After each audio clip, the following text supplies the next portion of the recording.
7 to 9, it's Tingle and Co. What up, Lord? What up, Lord? You can call me him. I'm Shay Dixon in the whip with them RPMs. Gotta pull up to the chat and shit out to them. Not trying to ball like big folk, then get out the gym. Monday through Friday from 7 to 9. When you see that notification, we about to go live. Hit this track and do you dance like you Karen Lacey. Run it back and turn Matthew to the house, baby. It's Tingle and Co. From 7 to 9. Come keep with the show. It's a new era. Let's get it, let's go. From 7 to 9. It's Tingle and Co.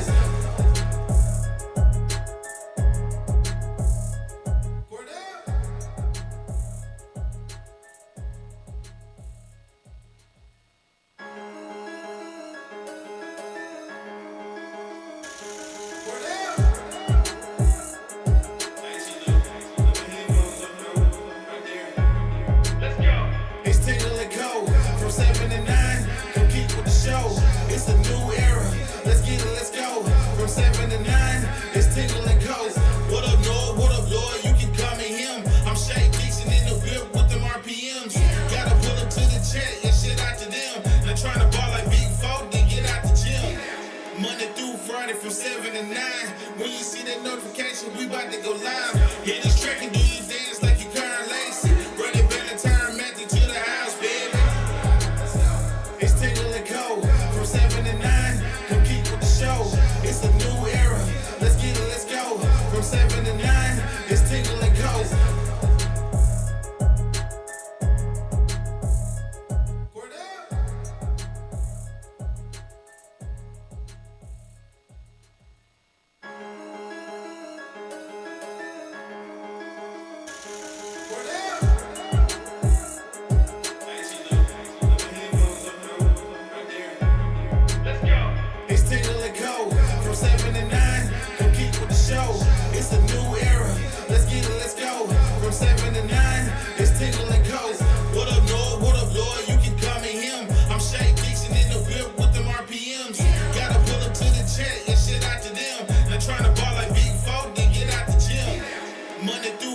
From 7 to 9, when you see that notification, we about to go live. Hit this track and do you dance like you Karen Lacey. Run it back and turn Matthew to the house, baby. It's Tingle and Co. From 7 to 9, come keep with the show. It's a new era. Let's get it, let's go. From 7 to 9, it's Tingle and Co.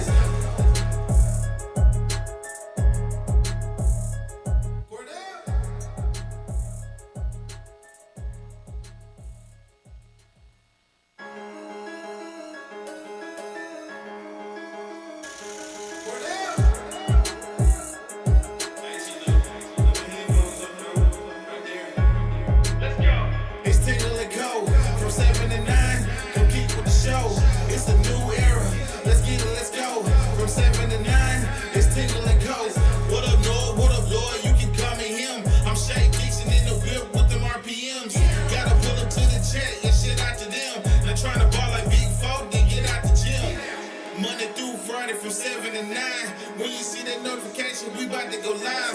Hit this track and do you dance like you Karen Lacey. Run it back and turn Matthew to the house, baby. It's Tingle and Co.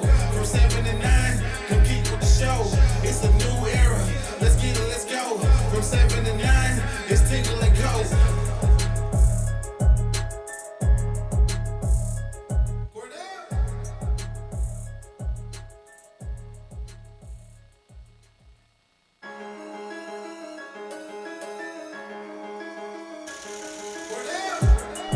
All right, good morning and welcome in here on this Thursday morning as we get ready for more off-season nonsense.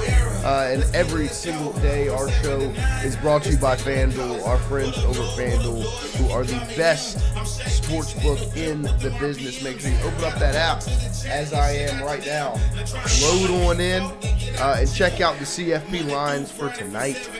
6:30 p.m. Miami versus Ole Miss, and guess who's favored?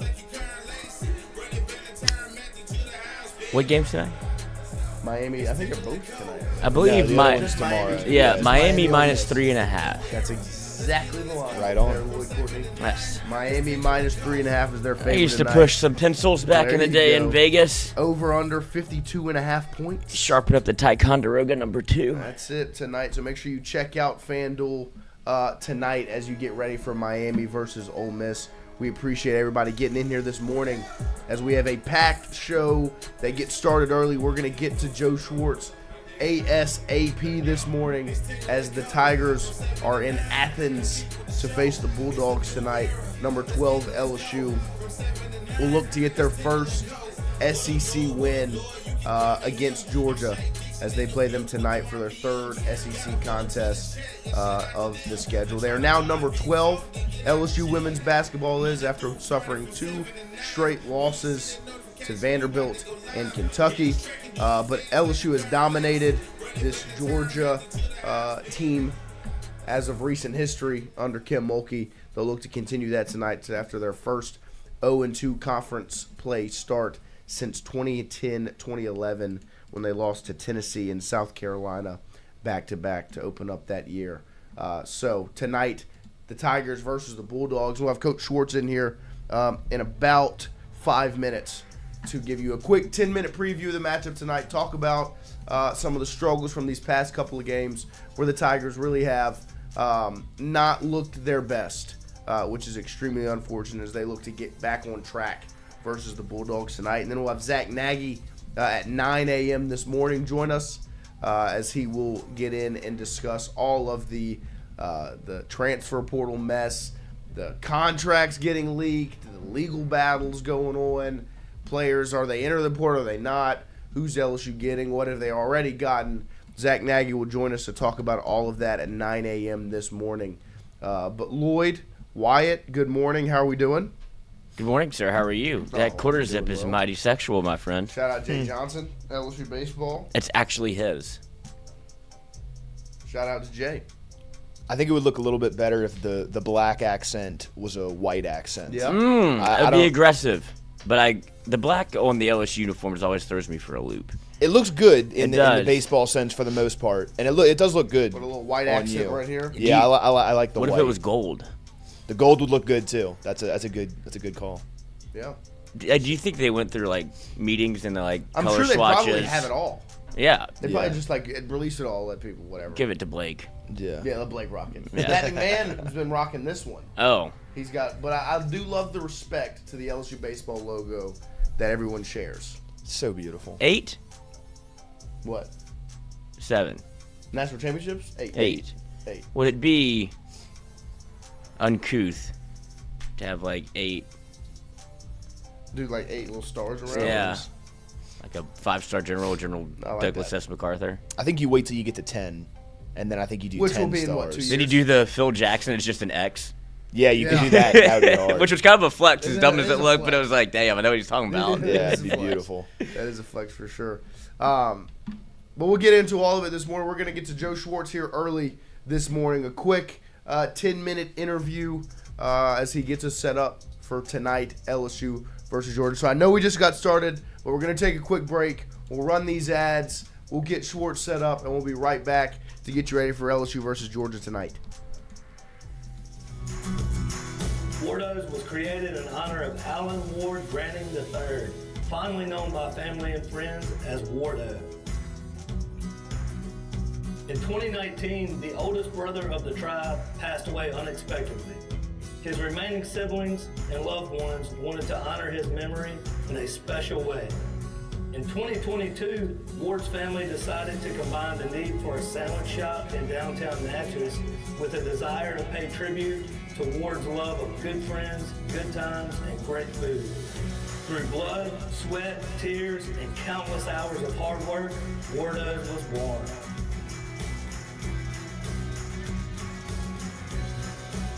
So go visit Wardo's today at 309 North Broadway Street in Natchez, where the po' boys are so good, you'll swear you're in Cajun country. Hey, Miss Lou, come visit us, Tom and Ryan Branding at Go Martin on the Go Deli.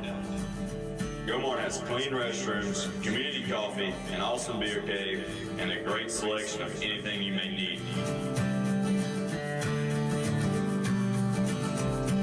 Located at the corner of Highland Boulevard and Highway 61 South in Natchez. Also stop by Wardo's Po' Boys at 309 North Broadway on the beautiful Natchez Bluff, where everyone is family.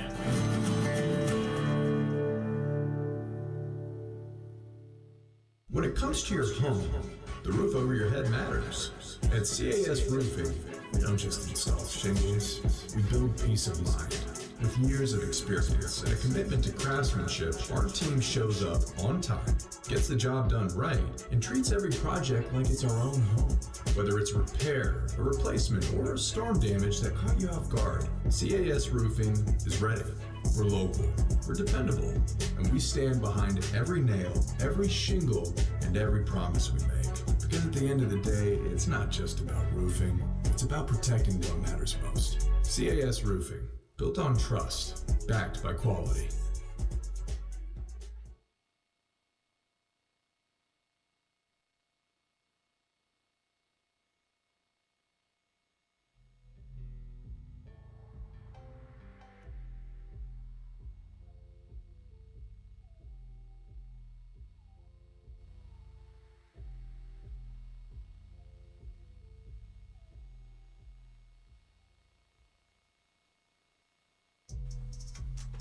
All right, welcome back here to Tingle & Co. on this Thursday morning as we get you ready for LSU women's basketball as the Tigers try to get back on track after an 0-2 start in SEC play. They face off with the Georgia Bulldogs, who are 14-1, I believe, right now. 15-1. The Tigers are 14-2 as they will face off tonight in the third SEC contest.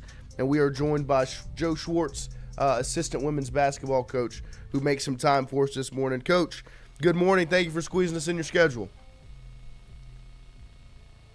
Everyone all right? The sky's not falling, I promise. Yeah, no, we're all good over here. We appreciate you making some time for us, like we said. But, yeah, no, the sky's not falling. But I just want to open it up to you. Obviously, since the last time we've spoken, an 0-2 start to SEC play. Two hard-fought games. They have not been blowouts. A last-second loss to Kentucky, and then one down to the wire against Vanderbilt. Obviously, some self-inflicted mistakes in those games. What were some of y'all's takeaways after the 0-2 start to SEC play?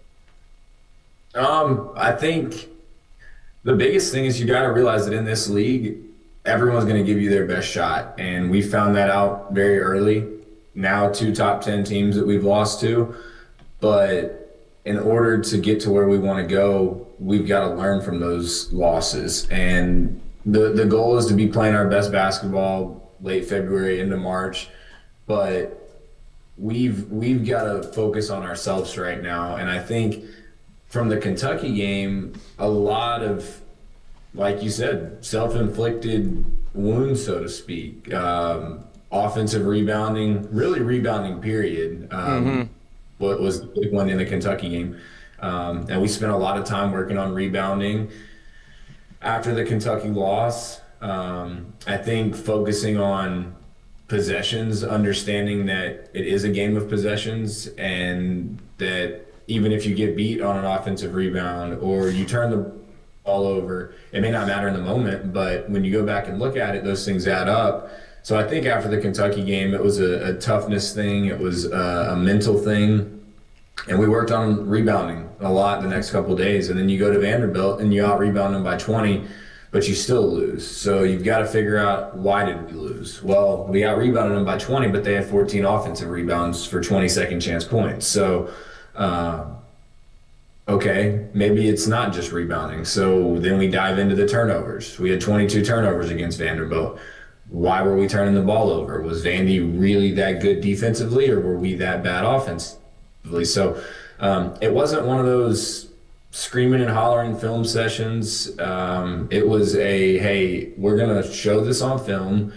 We're going to clean this up, and we're going to figure this out. And with a young team and a lot of new players, which we're not using as an excuse, you've got to figure out the best way to reach these kids in a short amount of time. And I think as a coaching staff, we looked ourselves in the mirror, and we've got to coach better. We've got to teach better. And so the last few days have been a lot of teaching. We practiced really hard yesterday once we got to Georgia. And, you know, it's one of those things that when you look at our first 5 games in conference play, it's brutal, but it's the SEC. And Georgia's got a really good team. They've got experience, but once again, we're not using that as an excuse. Right. We're on the road, another opportunity to get a win. And I think the biggest thing is flushing those first 2 games. You can't win a championship in the beginning of January. Now, you can let it slip out of your hands, and it's going to be tough to run the table, but everything we want to do is still right in front of us. So I think the biggest thing tonight is starting with a lot of energy and a lot of effort, and just play hard. And if you make a mistake, get it right back. But it's for having 2 losses. I don't want to say the vibes are good, but I think we're hungry right now. We just got to get that first conference win under our belt and take it one at a time. We can't be looking ahead to the games in front of us. We know what lies ahead with our next 2 games, but we've got to take care of business tonight, and that starts with a good shoot-around today and 40 minutes of hard-play basketball tonight. And I saw a quote from Audie Crooks, the All-American over at Iowa State, and she said something about kind of to your same point of not wanting to play your best basketball in January, right? You don't want to be the best version of yourself right now in January, because you want to be the best version of LSU women's basketball in March, right, when you're making a run. And so how much of an opportunity is it now to sit back after those 2 losses, kind of get punched in the mouth a little bit, take a second, dial in, focus, and be able to learn from your mistakes early on in conference play, going into a game like tonight against a Georgia team on the road, before you continue on in this grueling SEC schedule? I think taking blows early is big. I think you learn a lot about yourself. You learn a lot about how you respond to adversity, and you find out who your leaders are in the locker room. And Coach talked about it. I think she was on one of the morning shows yesterday. It's so tough now for kids to want to be leaders. They're making so much money. They're doing all this NIL stuff, but I truly believe these kids still want to win. There's no doubt these kids are hungry to win, but are they willing to do what it takes to win? And that's where we're trying to figure out, okay, y'all are cool with turning the ball over. Y'all are cool with missing shots or getting out rebounded, but when you lose, are you still cool with it? And I think these first 2 games have taught us a lot about ourselves, because we've seen the heads down in the locker room after games. We've seen kids upset after losing these first 2 games. So clearly it means something to them when we lose, but we've got to figure out in the moment, hey, you need to value the basketball when it's a 7-point game and it was 49-42 on the road at Vanderbilt. It was 6 minutes left. We got to figure out how to close a ball game. Yeah. And we can't get careless with the basketball. We can't let someone beat us on a free throw rebound. Little things like that, just throughout the game, that if you take away 3 or 4 of those things, you're sitting at 2-0.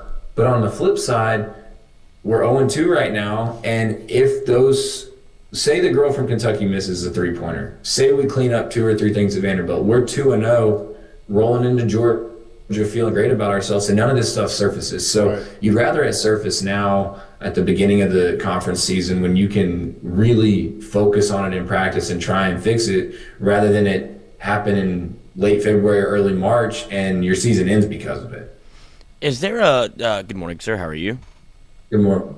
Great, always. You look great. I did peruse. Sorry for the late entrance. I was perusing the UGA golf course, as Robert Trent Jones does have a mainstay over in Georgia. So I don't know if you'll be able to get to the course with the 2 games schneid. So I hope you do. Don't let the man get you down. Don't change what you do, which seemed to have worked so far. But is there a sense of kind of, I guess, a little bit of surprise in the locker room after obviously you drop one and you know the competition that you played going into it. There's an emphasis on the conference. There's an emphasis that these games are going to get tougher.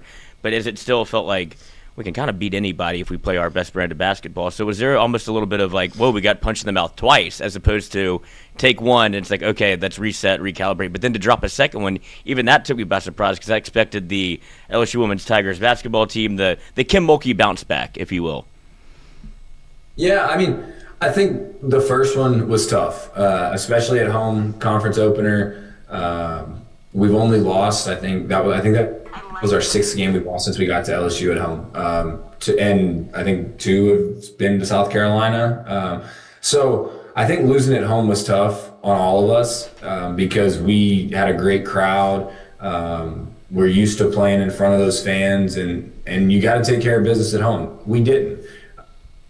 So I think the reset really wanted to be right after that game at Kentucky, or against Kentucky. And then we go to Vanderbilt. And I think we had a good game plan. I think that was one of our best defensive games we've played in a long time, but it was probably our worst offensive game we've played all season. So yeah, punched in the mouth. But it's about how you respond to these things. And so I think the sense of urgency is extremely high right now. I think the level of focus is extremely high right now because as coaches, we can tell these young ladies, hey, this conference is good. Teams can beat you on any given night. And I think after dropping our first 2, our kids are starting to realize that. So same thing goes with Georgia tonight. They've got a really good team.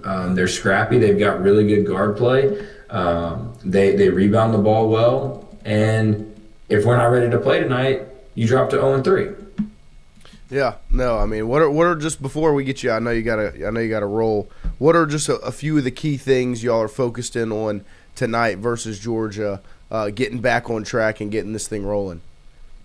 I think the biggest thing: continue to rebound, get better on the boards, take care of the basketball, and then bottom line, we just have to do whatever it takes to win. Yep. Whether that is fight like hell when we're down or keep leads, value the ball.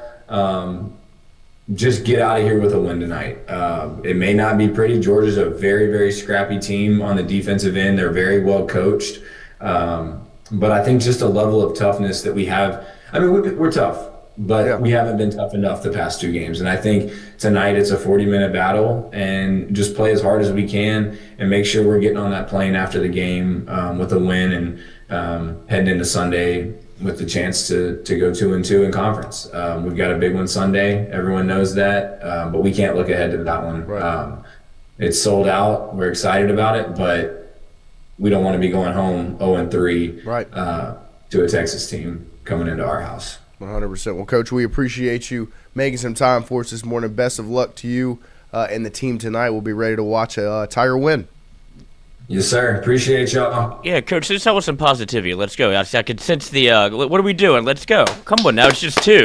Whole slate of. There's a whole slate ahead of you. 1-0 today. That's right. There we go. Win today. That's what we're looking at. Yep. All right, buddy. All right, we appreciate you. All right. See y'all. Yep. Yes, sir. There he is, Joe Schwartz, LSU women's basketball assistant coach. That sense of urgency, you can feel it. I mean, when you start 0-2 in conference play, that's why he's pissed. With the expectations this team has and the talent this team has, it sucks. Starting 0-2, especially in the way it's happened, right? LSU men's basketball is also 0-2, but they lose a hard-fought game. Then you get ran out the gym in game 2. This one for LSU women's basketball, you lose at the buzzer, right? And then you go on the road, a hard-fought game. Like you said, you were up by 7, 6 minutes to go, and you lose it down the stretch, right? And it's 2 hard-fought losses.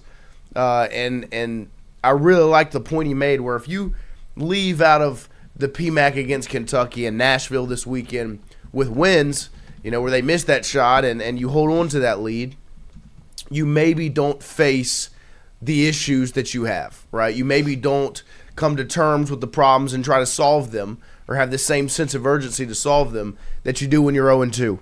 And they have a very, very key opportunity tonight to get back on track, to straighten the ship, and get a win versus Georgia. As like we said, the Bulldogs are 15-1. I believe are 1-1 in the conference right now as they beat Texas A&M in overtime 64-56 after a New Year's loss to Ole Miss, who's number 15 in the country, 79-62. So a really good opportunity for the Tigers tonight. We'll make sure to be tuned in and watching them because I really think that 0-2 wake-up call, it ain't no joke. When you start conference play the way they have, you see the sense of urgency on Coach's face. We appreciate him getting in here and starting it with us this morning. But to LSU football, there's a lot of noise out there around this team and this program. And we talked about it a little bit yesterday, how we are all adjusting and accepting that you are the villains now. LSU football is the villain of the sport. Everything that is wrong with college football is LSU, right? They are the poster boy, the example, and we just have to accept it. And until LSU begins to win, that's just going to be the case. Yesterday, there's some more noise around the Damon Williams situation. Ross Dellinger, who is doing a great job. There's a lot of pushback against Ross on social media within the LSU world because he's doing his job and he's putting out reports, and it may seem like he's picking on LSU or he's throwing LSU under the bus for clicks. But LSU is at the forefront of this sport. Outside of the college football playoff, there is not a bigger story than what's going on in Baton Rouge. And that's going to continue to be the case. And Ross Dellinger, who does a great job for Yahoo Sports and always does a great job covering what's going on in the sport, put out a thread on Twitter yesterday that discussed the Damon Williams situation with Washington per his sources. He says Williams signed a 1-year rev share agreement with UW worth about $4 million. This agreement is a Big Ten template document used by all league members and built for situations like this. The agreement, one, prohibits a player from entering the portal once signed, and this is why Washington is refusing to enter his name into the transfer portal, and two, prohibits the player's NIL rights to be used by any other school, though the player can sign outside marketing agreements. Big Ten Commissioner Tony Petitti, who is coincidentally in Seattle this week for memorial service, is heavily involved in the matter along with other Big Ten officials. The league is standing behind Washington's fervent approach to the contract. Washington officials are expected to communicate later today with Damon Williams representatives regarding the situation and next steps. With Washington refusing to enter Williams' name into the portal, he is not permitted to hold conversations with other programs. Washington officials suspect that Williams has already held conversations with other programs, and the school plans to submit any tampering evidence to the league and the NCAA. LSU is believed to be the school most interested in Williams. So once again, right there at the end, LSU is the school that is tied most heavily to this situation and to this quarterback. But reading through that thread there about Damon Williams and this situation with Washington, I sit back and I wonder what Washington's real play is here. Like, truly, what the Huskies are trying to accomplish out of this situation. Because I think we can all sit here and agree, right, that Williams will not be Washington's quarterback next year. Agreed. In this situation, the way it's played out, the whole thing, if he doesn't want to play quarterback at Washington, he's not going to play quarterback at Washington. And if you're Washington, they're already inviting other quarterbacks on visits. Bo Prabula takes a visit to Washington. They're already getting their backup, their fail-safe in line. And so right now, it seems as if this is playing out in a way of Washington is trying to prove a point, stand their ground. They're trying to protect the sanctity of the game, the sport. Because I get it. There was a contract signed.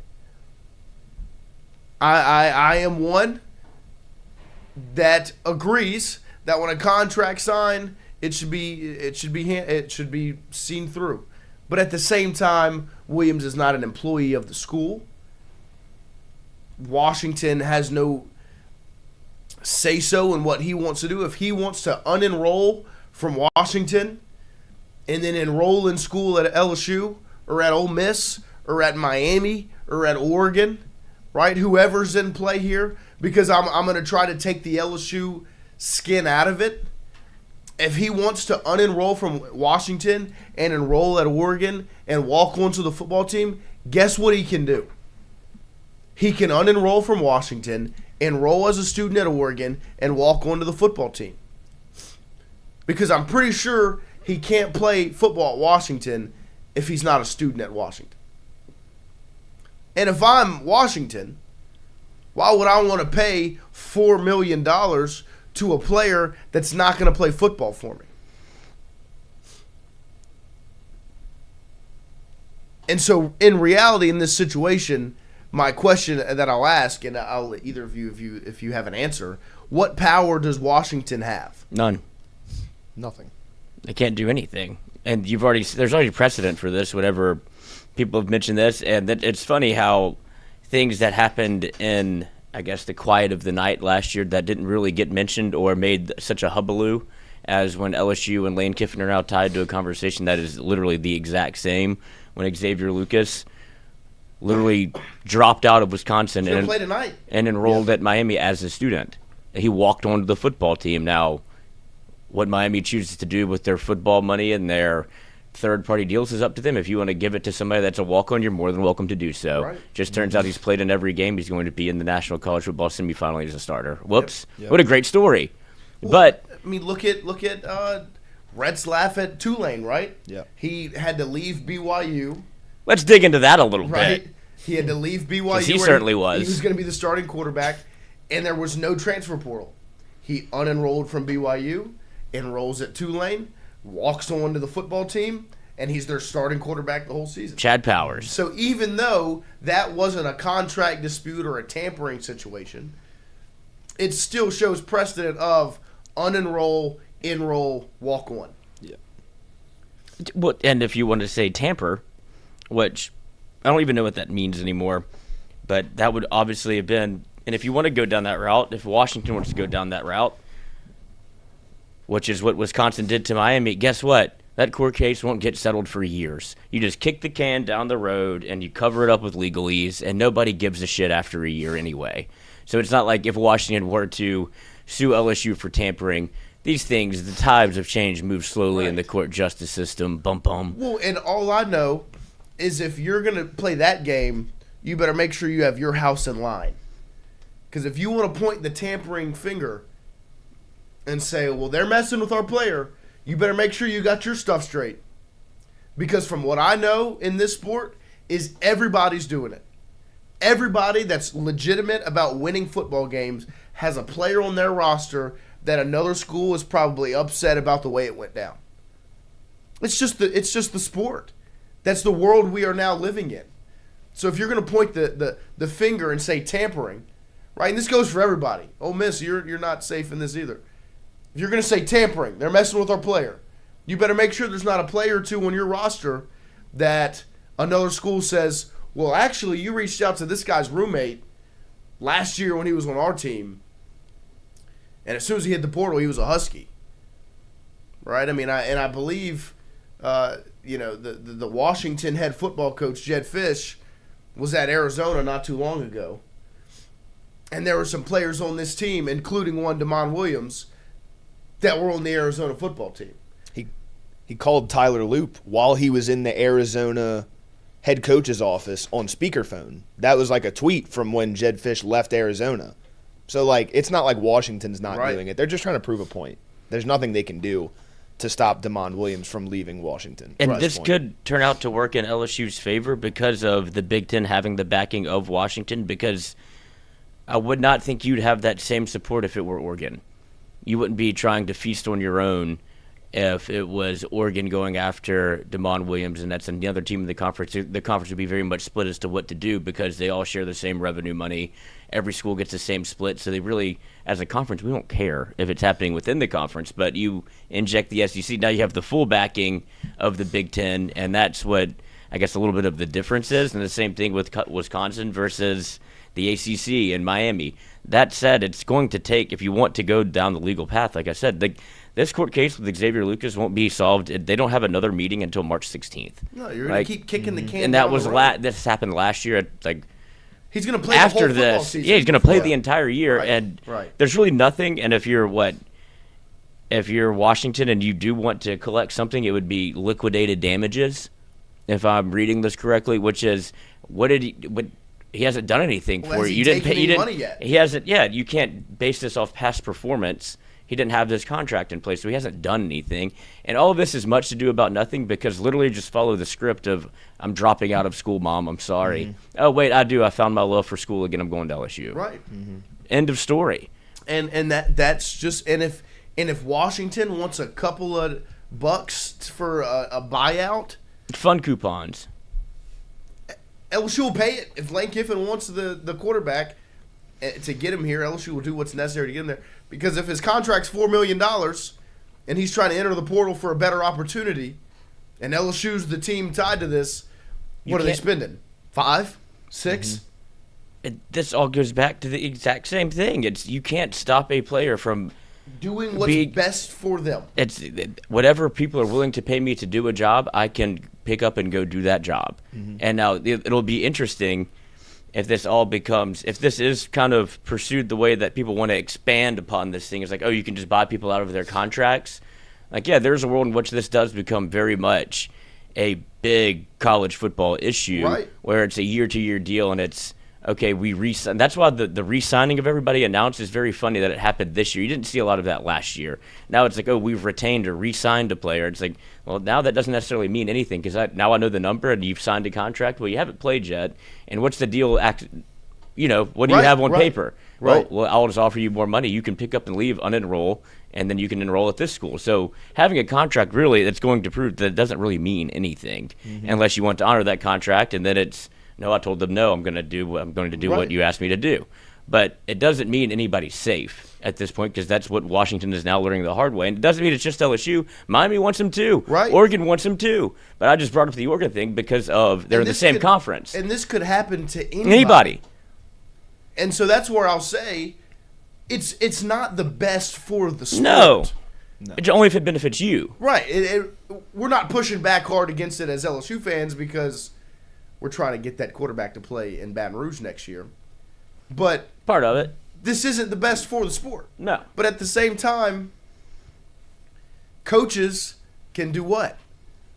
If Florida was still open and they were calling Jedd Fisch right now, and he had all these players committed to Washington, what's stopping him from taking the Florida job? And bringing those players with him. What's stopping Matt Campbell? What was it, after signing day, where players had just signed to Iowa State, from taking the Penn State job? Nothing. He took it, right? And guess what he did? All of those players changed where they went, right? It's the coaches have always had the power to do this, and now the players do. And I'm not saying it's it's right. I'm not saying this is great for the sport, where Damon Williams can sign a contract and then a couple days later find out that there's more money elsewhere and not honor the contract and leave the school. It's not the best for the sport, but it's the way the sport works right now. Mm-hmm. And if you're an LSU fan, are you worried about playing by the rules and doing what's best in the sanctity of college football, or winning? Winning. I win here, I win there. Because I get it might not be the best for the sport. It might not be what's the holiest in college football of, hey, everyone respects contracts and we're gonna do everything by the book. It's the unwritten rules of college football. You're trying to win. WIN. That's it. it's funny you mentioned Matt Campbell and Iowa State and Penn State, and the CBS Sports headline whenever this was announced 20 hours ago, article by David Cobb, Matt Campbell building Penn State's #1 transfer portal class with Iowa State players is a winning strategy.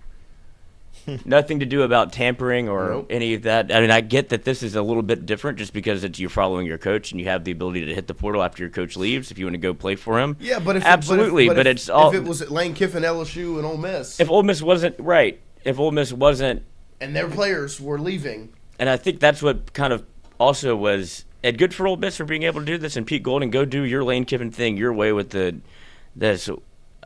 very odd, brash attitude of like kind of like a. Like we'll get to that.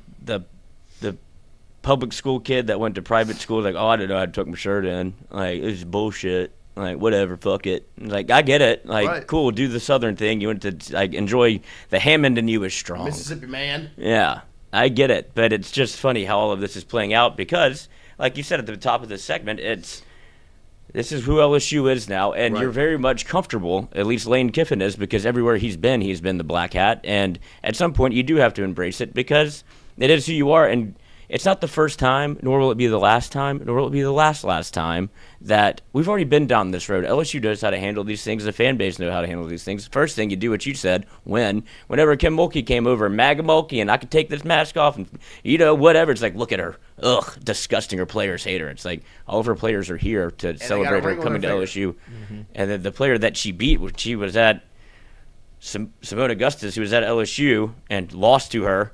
Like, oh, I'll go be on the staff. Yeah, it has no resonation with the players. Has 2 #1 portal classes. Like, yeah, Kim Mulkey really doesn't seem to know how to. Like, every narrative is wrong. You just don't like the person. Right. Same thing with Lane Kiffin. You don't like the person because he didn't go to your school, or you didn't like the way he left because you want to paint a narrative that is something you just can't believe he did something that you don't have the nuts to do. And that's all well and good, but at the end of the day, you're just saying things, and this is what the sport is. Everybody's doing the same thing. You've just picked a target because Lane Kiffin is the biggest one on the board. He's at the top of the list. If you're trying to do a CIA manhunt, they want to put him in the Nike Tech jogger. That's just all it is. Mm-hmm. Yeah, no, I mean, it comes from, I saw a response to one of our tweets yesterday where it was kind of somebody trying to take a jab. It was an Ole Miss fan taking a jab at LSU. And it was essentially, how the college football landscape looks messy, adapt or fall behind.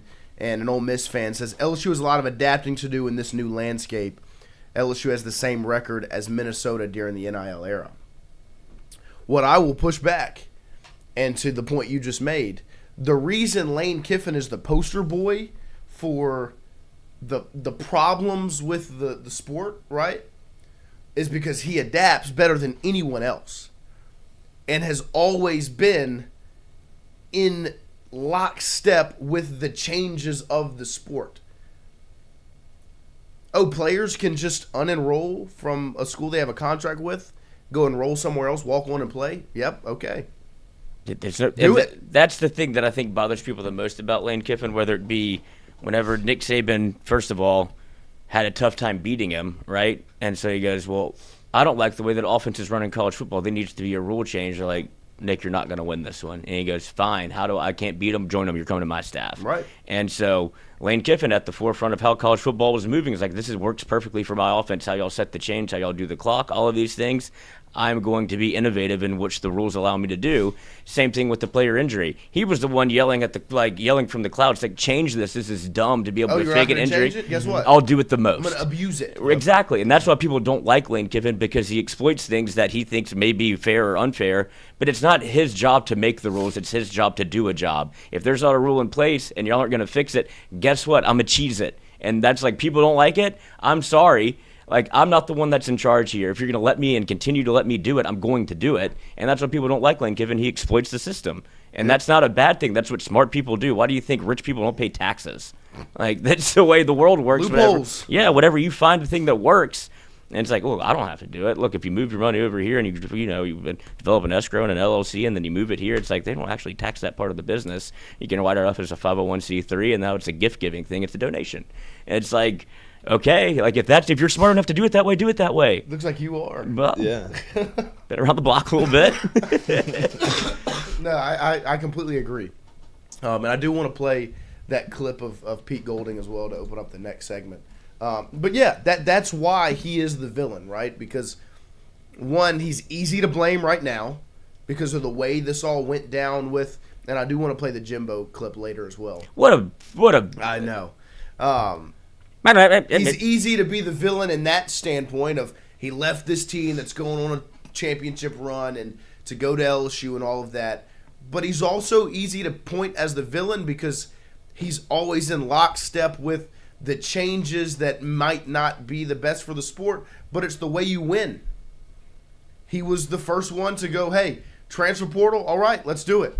Let's go all in on that. And then in Ole Miss, they got the Grove Collective rolling, and they figured out how to crowdfund and build these pockets for a school that wasn't one of the powers of the sport to be able to spend money on a Walter Nolan from Texas A&M.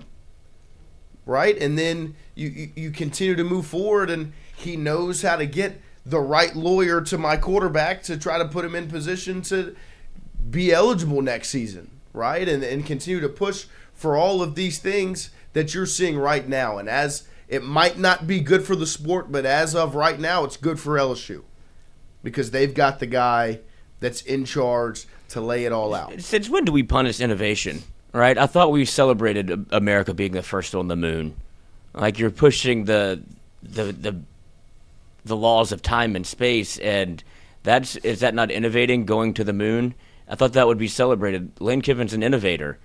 That's who he is. I could imagine. I mean, he's very Wolf of Wall Street in this. Like he feels like that, where he like looks down, and he's like talking about what they're gonna do. The person's like, "I don't let you do. There's nothing stopping you." It's okay. I mean, why aren't they? And as long as I'll do it. As long as you win, it doesn't matter. Look at Kirk Signetti. As long as you win, it doesn't matter. The biggest thing that would knock all of this off would be if LSU goes out there and they lay an egg in year one. If they get DeMond Williams and they do all of these things and they get these players and they spend this money and they play the black cat, the villain card, and then you go out there and you go 7-5. That would be the what would make it a mess. If you go out there and you're 10-2 and you make the playoff, all of this villainry and the black hat stuff is much ado about nothing. Because if you win, it doesn't matter. If you're Ohio State and you spend $20 million on your roster and you're the first one to really do that going into 2024, and everyone's like, oh, you can't pay. We're paying to play and it's stupid and you shouldn't do that. But then guess what? And then you win. And then you're the national champions and it's Ryan Day finally did it. The whole narrative changes to, is Jeremiah Smith the greatest wide receiver of all time? Is this Ohio State team better than 2019 LSU? Ryan Day finally gets over the hump. Not only that, the whole storyline changes when you what? Win. And not only because you won and how you won, it became, I don't know if you can do that, that's the blueprint. Go find yourself a roster that is full laden with juniors and seniors, a quarterback that's a transfer, and then that you're ready to roll to market every single year because you have the plan in place. Boom. If it was Lane Kiffin doing this at Indiana, people would be crying foul for the entire year. It's like, how'd you make Indiana good? It's like, no, it's a fucking old man that used to work for Nick Saban, so people like it because it's an unlikely story, and nobody knew who Kirk Signetti was, but he seems got a little fire in his ass. It's like, look at that, a good hard-nosed coach that that did it the right way. It's like, no, he's got the most transfers of anybody, and they're all 30 years old. And he has an NFL roster. In terms of age, they're 2 years younger than the Philadelphia Eagles. And good for Kirk Signetti. You're right, but nobody gives a shit because he's old. He's an old man. And he's not out in front and in your face. He is, though. What he's doing, he's just, who's Eric, and he was very much whenever he was at James Madison and winning. Right. He was the first one on McAfee that made it. Yeah, he made a very pub because James Madison needed the pub. Right. He needed to be a story. So he was a story. He's very brash in the way he goes about things, but because he's not Lane Kiffin, people like to wrap their arms around the ornery old grandpa. And he's doing it at Indiana. Right. And so it's oh my gosh, look at Indiana, the worst program of all time.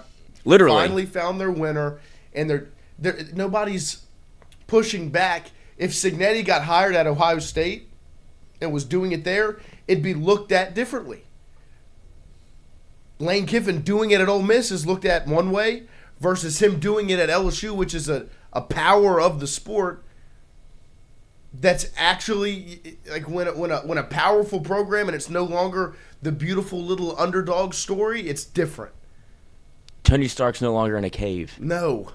He's got some good scraps in Baton Rouge. And that's really what it is. Like that story from when he goes from Tony in a cave to look at this quadrillion-dollar industry and all of the backing that he has. Right. Like, now I'm a villain? Thought you wanted me here. I thought I saved the world. Same thing, Lane Kiffin. You put him in a place It's where not little old Ole Miss anymore. right. It's oh shit. You can't have those two together because can't put all of that the in Baton resources and Rouge. funding that Right. LSU can provide. Lane, like this is bad for the sport. Is it bad for the sport because it's not you? Sure. Give me that black hat and I'll wear it proudly. Yeah, I mean, what Cignetti's doing in Indiana, people are praising and loving because Oh, Indiana. it's Indiana. But if Kalen DeBoer got fired and Cignetti ended up in Alabama, it would be looked at differently. Oh, they'd spin it to the Nick Saban. Look, another Nick Saban. But if he was disciple. doing it out of power, if he's at Ohio State or if he's at Michigan or if it's not little old Indiana, who's finally figured it out and is winning games and is number one, and it's this beautiful story when you really lay it out there, it's looked at a whole lot differently. And people are terrified of Phil Knight in Oregon, so they just leave that alone. Yeah, I mean, of course. Remember those Nike? All that money. Yeah, I mean, if you really want to, if you're going to break the sport down, Right. he's got. Papa, some more money, please. He just walks right in. He's a Rothschild. Yep. Like, give me everything you got, and we'll see what we can do. But because you're tucked away in Oregon, where nobody goes and nobody sees until you pop up in the playoff and shit the bed, then it's fine. But if it was an SEC team at the forefront of literally the sport, and that's Right. all you saw, and they always were there. Like, nobody even sees them on game day because it's 3:30 in the morning. So there's not, like, it's hard to make Oregon a story aside from, how much they had to roll out to even be a thing. It was Dennis Dixon. They put, like, new marks on their uniforms. Like, look at all these wacky combinations. Be like, oh, this is pretty cool. Flynet, Nike. And then it went away. Right. Joey Harrington's on the cover of NCAA once. Dennis Dixon gets hurt. It goes away. But now, like, you have Dan Lanning, who's very much trying to be loud and brash, and I don't know what drugs he's on, but I'll want some.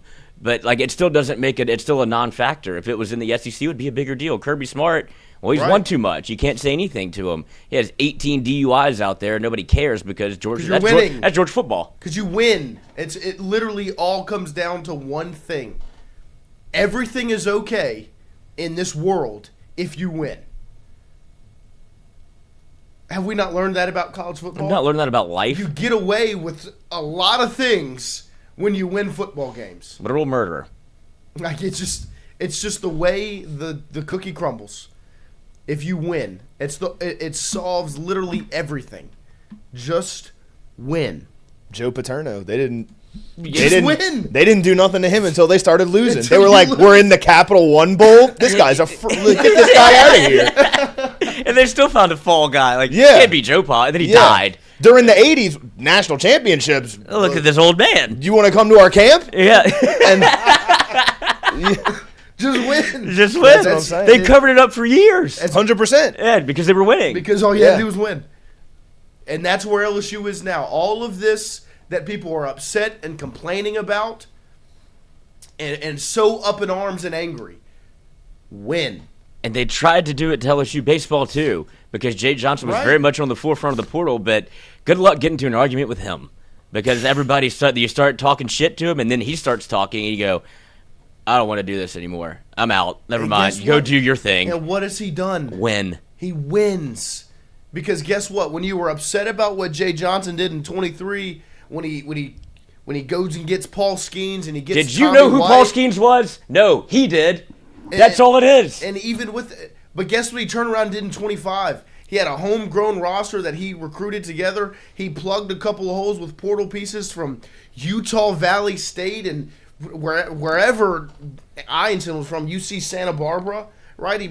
He goes and gets UC these San guys Diego. from these small schools and a Chris Stanfield at Auburn who they couldn't wait to get rid of because he couldn't hit, and then he turns into a 300 hitter in the 9-hole for LSU, right? He turned around and after doing it with the big flashy name like Tommy White in 23, He does it with the little guy from UC Santa Barbara and Utah Valley State that he identified, brought to Baton Rouge, and look what happened. And then a kid from Baton Rouge. And then he's got the most outstanding player in the tournament was a kid from Madisonville who committed to LSU as a he was true 10. freshman. Right? And then you have behind the plate. He's got a first baseman that was at LSU all 3 years. And he's got a shortstop who's the best in the country that he went and recruited from. Can do it different ways but really, as long as you win, what you do doesn't matter. Your process looks a whole lot better when what? The columns look a whole lot neater. When you win. When you've got rings on your fingers.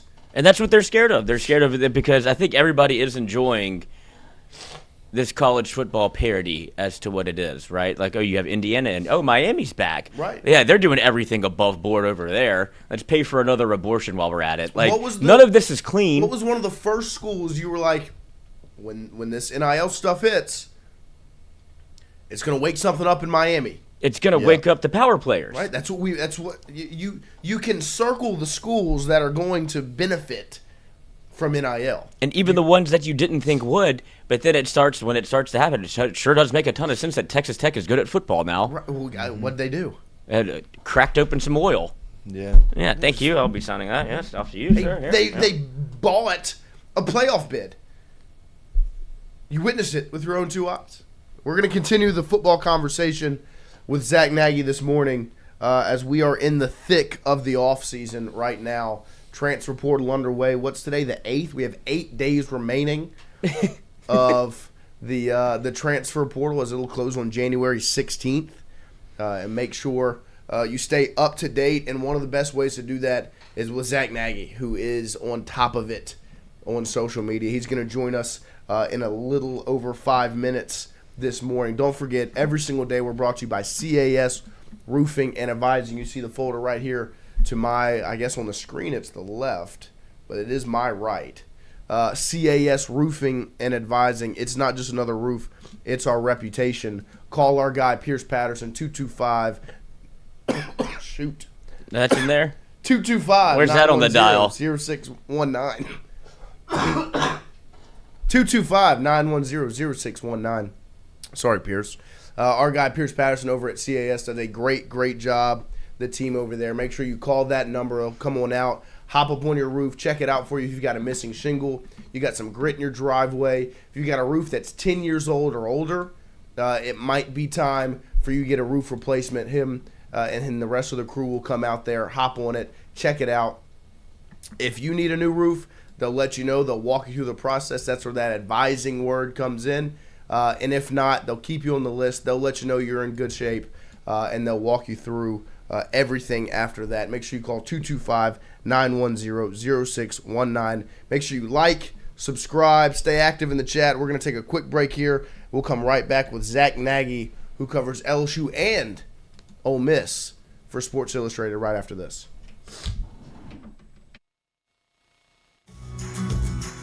Wardo's was created in honor of Alan Ward Granning III, fondly known by family and friends as Wardo.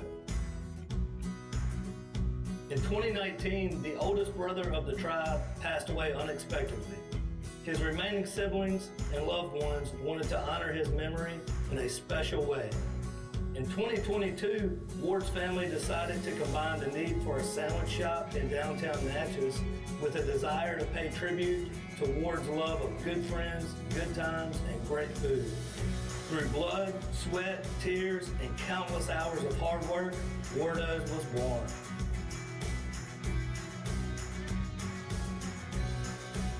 So go visit Wardo's today at 309 North Broadway Street in Natchez, where the po' boys are so good, you'll swear you're in Cajun country.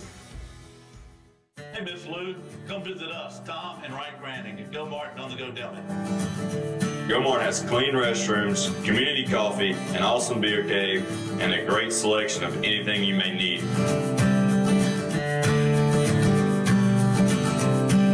Located at the corner of Highland Boulevard and Highway 61 South in Natchez. Also stop by Wardo's Po' Boys at 309 North Broadway on the beautiful Natchez Bluff. Where everyone is family.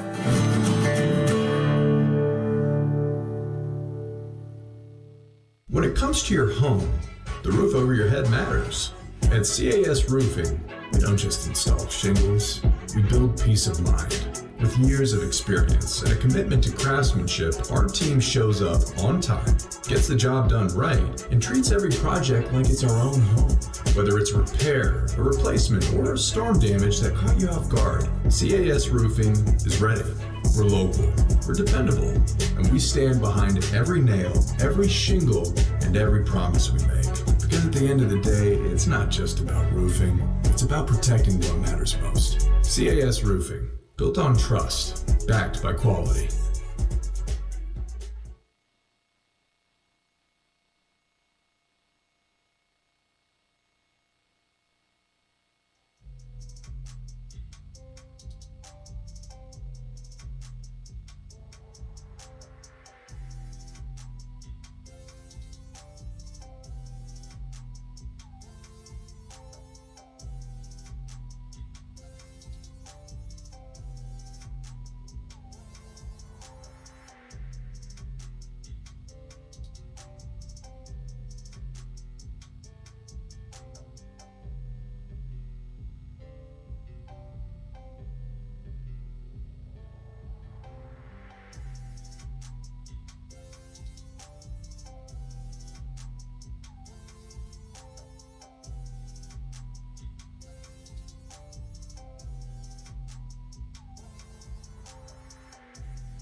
All right, welcome back here to hour number 2 on this Thursday morning as we get ready for some college football playoff action this evening. But like I said, even though there's still football going on, we are in the thick of the offseason, and the best way to stay up to date is to go over and follow Zack Nagy on Twitter. He does a great job keeping you up to date on everything going on around LSU football, even though he's serving double time as a double agent covering LSU and Ole Miss right now. But he joins us this morning.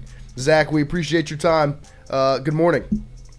Yeah, man. Good morning, guys. It's been a whirlwind over these last couple of weeks. We've talked about it before. But right now, we're locked and loaded. We got transfer portal buzz coming. Ole Miss obviously playing in the Fiesta Bowl tonight. Double agent indeed. A lot to talk about. Yeah, I want to get started with last Thursday. You know, I think everyone, maybe including Lane Kiffin, had a script in their mind on how things were going to play out. You know, Ole Miss is going to beat Tulane, and they were going to go, and they were going to lose to Georgia in the Sugar Bowl, and the portal was going to open right after, and the ball was going to get rolling. Well, that all got thrown off when Trinidad Chambliss and Ole Miss took care of business in New Orleans against Georgia and got that win. Do you feel as if it maybe threw off the script a little bit, the anticipated timeline when Ole Miss got that victory over the Bulldogs? Yeah, I think no doubt, Noah. I think when you look at even the coaching staff moves right now, Joe Cox, LSU's tight end coach, who's doing kind of double duty as well. He's not with the team over there in Glendale for the college football playoff. You could say the same thing about George McDonald. He's not out there. So those are two prominent assistant coaches that made the move from Ole Miss to LSU with Lane Kiffin that were with the Rebels during their first college football playoff games that did not make the trip over there. So there are a ton of different dominoes that are kind of being impacted here. Those two coaches being one of them. And then, of course, the transfer portal pieces. I think we've seen, obviously, all the buzz about Trinidad Chambliss, Kawan Lacey, et cetera, re-signing with Ole Miss. And it's kind of forced LSU to have to pivot and go elsewhere because it's not rocket science that there was interest there on that front. So I think it's kind of thrown LSU for a loop in a certain different ways. From a coaching perspective, from transfer portal additions, et cetera, it's been a little bit different. But nonetheless, you got to give Pete Golding and company credit to go out and beat Georgia and battle until the buzzer. It was a crazy game. I have to give them credit. So, yeah, it's put LSU in a pretty unique spot in a couple different areas in the portal because it's no secret that they're going to have interest in a couple of the players on that roster. But LSU's pivoted appropriately, and they will still be waiting to see who enters the portal once their season does end. And I'll ask you, because you have a unique perspective covering it from both sides, because to me it felt like a bit of like a PR battle almost with the coaches going back and forth. Because for Ole Miss, obviously, it's in their best interest, because if they want to win games, to have Charlie Weiss in the building and to have some of these other guys continuing to coach this team. But then you see the reports of the potential tampering or being upset about the tampering. And from LSU's perspective, LSU wants their coaches, but Lane Kiffin doesn't want to look like the biggest villain in the world, even though he might already be that. What was this back and forth like from Ole Miss's perspective and LSU's with coaches going to and from Oxford to Baton Rouge? Yeah, I think everybody kind of pulls the cliche saying, if you're not cheating, you're not trying and stuff, right? I'm not going to sit here and say that anybody's tampering, and those are serious allegations, obviously, one that would have big consequences in the future. But you've seen Ole Miss pursue a ton of LSU players already. They hosted Carius Kern for a visit and ultimately landed his signature to where the former five-star LSU offensive lineman is now in Oxford. They're trending for LSU running back JT Lindsey. There's a ton of different dominoes that are falling in Ole Miss's favor as well. So for them to sit back and accuse LSU only of tampering is a little tough. Considering both sides are kind of benefiting off of this in certain ways. Ole Miss gets a former five-star offensive lineman. LSU gets the benefit of Charlie Weiss Jr. being in the building eventually in the future. They're going to be pursuing a bunch of players that are on that roster too. So I think that tampering allegations on the Ole Miss side are a little bit unique just because it's hard to tell what's really happening when you have these coaches in both buildings. I don't know how you could prove that when you have Charlie Weiss Jr. playing both sides here. Kevin Smith was playing both sides for a while. So it's tough to judge on the tampering allegations just because those are they have so many consequences in the future. So it's a difficult perspective to really kind of break down. But nonetheless, yeah, both sides are definitely talking to both parties. It's hard not to say that they aren't. And then on the quarterback front, obviously LSU is looking for their next quarterback next season with 0 quarterbacks currently on the roster. What has been your viewpoint on the way that it's kind of played out for LSU? Obviously, Chambliss still trying to get that waiver, staying at Oxford. Sorsby chooses Texas Tech.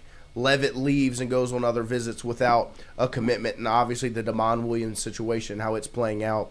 What are your takeaways and your viewpoint on the quarterback situation in Baton Rouge right now? Yeah, dude, it's fascinating. The way that this is unfolding is crazy. Everybody likes to use the word cinema and stuff. This is cinema, just watching it happen. From the Brendan Sorsby stuff to the contract that LSU put in front of him being released by Ross Dellinger. It's crazy. And then obviously you bring in Sam Leavitt, who's sitting courtside with Lane Kiffin, and then the buzz starts to come out about DeMond Williams officially attempting to enter the portal. We'll see what Washington does today on that front because I think there's going to be a lot of buzz that breaks on that today. They only had a 48-hour window to put his name in the portal. That's today. So we'll see what happens there. But the dominoes are falling across college football right now, Noah, and you have to go and try to find your guy. Ole Miss locked up Chambliss if he gets his waiver. Obviously, we saw Sorsby. Sam Leavitt is still taking trips. He's going to Kentucky, LSU, and Tennessee. Maybe he'll go to Miami. Who knows what happens from here? Or does Tennessee lock him up? So there are a ton of different dominoes here in that spot. When it comes to the DeMond Williams saga, yeah, LSU's going to push all the right buttons here. This is one that we saw him committed to Lane Kiffin and company when he was at Ole Miss in 2022. There's mutual interest when it comes to Lane Kiffin, Charlie Weiss, and the current staff in Baton Rouge now. So it's a fascinating situation. I'd like to sit here and tell you that LSU starting quarterback in 2026 is going to be either Sam Leavitt or DeMond Williams. I really would truly feel that way. But I think that there's so many different pieces in this new era of college football where anything can happen at the drop of a dime. So the DeMond Williams saga, I think we're going to see a lot unfold today when it comes to Washington trying to put him into the portal because we've seen them already host Missouri transfer Bo Prabella. So they're looking at other options. Right. They're already kind of actively pursuing other guys. And if you read the tea leaves, that would tell you that maybe they're going to put his name officially in the portal today, and then we'll see what happens from there. But LSU is going to pursue DeMond Williams Jr. in a big way. This is now officially their top target at the quarterback position. And if you are Washington, is it just kind of like time to just throw your hands up and be like, this is a war we can't win regardless, because you've seen other players just literally drop out of school and then enroll at another school and become, I guess I play football again, and there's nothing you can do about it. So if you're Washington, it's almost you have to be, I don't want to say the bigger man, but realize the game that's being played, and instead of crying crying foul. It's just, look, we have to go get a quarterback regardless. There's no point in wasting our time on this. And by them going to pursue other quarterbacks in the portal, is that not them essentially waving the white flag? Yeah, that's the direction that I'd lean in, right? I mean, once they hosted Probella, that told me, okay, they're ready to kind of move in a different direction. And I don't know all the legalities of it and stuff. That's not my wheelhouse. I'm not smart enough for that stuff. But I'll tell you this, man, if they want to try to sue and do that, maybe they can get some money for damages or whatnot. But like you said, unenroll from school, enroll at LSU, enroll at Oregon, Miami, wherever he is looking at, because it's not just going to be LSU here. Everybody's going to be throwing a bag at Williams. I mean, he's an absolute dog, a dual threat guy who is going to get a ton of interest in the portal. But this is one that LSU obviously wants. But to stick to your question, yeah, I think Washington has to eventually kind of wave the white flag here and know that he's going to make his decision. He's already made his decision, and now they have to let this kind of unfold in the way that they want. They can sue, they can do what they want, and we'll see how that unfolds, but I don't think it's been too productive in the past. Nope, and with all of this to say, college football is very much at the forefront of, I would say, the sports media at this point while NFL is getting ready for the playoffs, but this gap has been filled by college football drama. So I'll pose to you, has this been good for the sport? Because I would say it's definitely been eye-catching for those that, for us, we've kind of changed with the times of college football because we won't let it go regardless. It's the thing that we like. It's a sport that we cover, and we have to roll with the punches regardless. But if you're new to the sport, you're seeing this play out. It feels like all of this airtime has been very much pushed college football, I would say, to maybe the number 2 sport in America right now. Yeah, I mean, if you're Greg Sankey and all these other commissioners across college football, it's good for the sport. I mean, I know everybody wants to sit back and say that the money's out of hand, which it is. I mean, it's crazy. Brendan Sorsby getting paid upwards of $6 million for one season is crazy, and a fully guaranteed deal at that. It's all crazy, but it generates clicks, it generates views, and in a way, you know, that's the best thing for the sport. So yeah, I think it's a fair question. I think it's a good question, and I think it's definitely good for the sport. I think as we're starting to see things change with the college football playoff, there are more eyes on the sport too, more games to watch as well, more meaningful games at that. So yeah, this is good for the sport. It's fascinating to watch. And I think it's only going to get crazy over the next couple of months, years, et cetera, as they start to expand different avenues. In addition to the quarterback room, the wide receiver room is another one that needed to be rebuilt through the transfer portal, and they've done a pretty good job at adding some pieces there. What have been your takeaways or what are your impressions of the guys that they've brought in the wide receiver room, Lane Kiffin and his staff? Yeah, I love Trey Brown from Old Dominion. I think that he's going to be an absolute dog in this offense. I'm not going to say he reminds me necessarily of Trey Harris, who they had obviously at Ole Miss in that offensive scheme a couple years back, but he does in a way. I mean, he's long, lanky, 6'2", 180. He needs to put on some weight to compete in the SEC, but man, he's a really good player. And I think that LSU is getting kind of a hidden gem in this one, even though he is a top 25 wideout in the portal. Of course, you get your wide receiver 1 in Jace Brown. This is a productive guy at Kansas State, almost 2,000 total yards across 3 seasons with the Wildcats. I mean, he's a really, really good ball player, man. So those 2 guys stick out to me significantly. And then you look at your high upside play in Eugene Wilson, who really burst on the scene as a true freshman at Florida, but hasn't really kind of panned out over these last 2 seasons. Gets a fresh start, change of scenery in a Lane Kiffin-led offense where all wide receivers eat. I think he's going to be in a really good spot. Lastly, a 4th guy that they've landed is Jackson Harris from Hawaii. Just a true deep threat, man. This is a guy whose numbers stick out like a sore thumb in 10 games, almost 1,000 yards across only 10 games. He still missed a few during the 2025 season. So, look, Jackson Harris is a great player. You have a deep threat right there. You add in Trey Brown, who's another physical wideout who can go up and get it. Pair it with Wilson. Pair it with Jace Brown. These are 4 players that are really going to command a ton of touches this year. They'll get that in a Lane Kiffin offense. Just a really good wide receiving core so far. They're not done yet. I'd expect them to get 1 or 2, probably 2 more guys in that receiver room. They hosted one yesterday, and Tyree Holloway was on his official visit. We'll see what happens there. But nonetheless, retooling this wideout room in the blink of an eye. The 4 that they've officially signed, big-time additions. Those are big-time gets, man. I don't think that can be kind of understated. And then another skill position, the running back room. Obviously, I think a lot of people were anticipating or expecting Kejuan Lacey to be in Baton Rouge. He stays in Oxford. They've added a couple of backs, but they feel somewhat like depth pieces. and this room is going to be built and centered around Harlem Berry, correct? Right, and it's almost hard for me to not think that they're going to go out and kind of make not a splash, but go get a pretty talented back, like one who could really complement Harlem Berry. You went and got your depth pieces. I love Gainey, I love Giller, I love these guys that they went and got, but I still feel like there's one piece missing, and that's kind of that 1-2 punch alongside Harlem Berry. I know that Lane Kiffin is a evaluation guru. We saw what he did with Kawan Lacey when he went from Missouri to Ole Miss. This guy was not a coveted transfer, but Ole Miss went and got him and turned him into a beast. So I still feel like there's a piece missing in that running back room.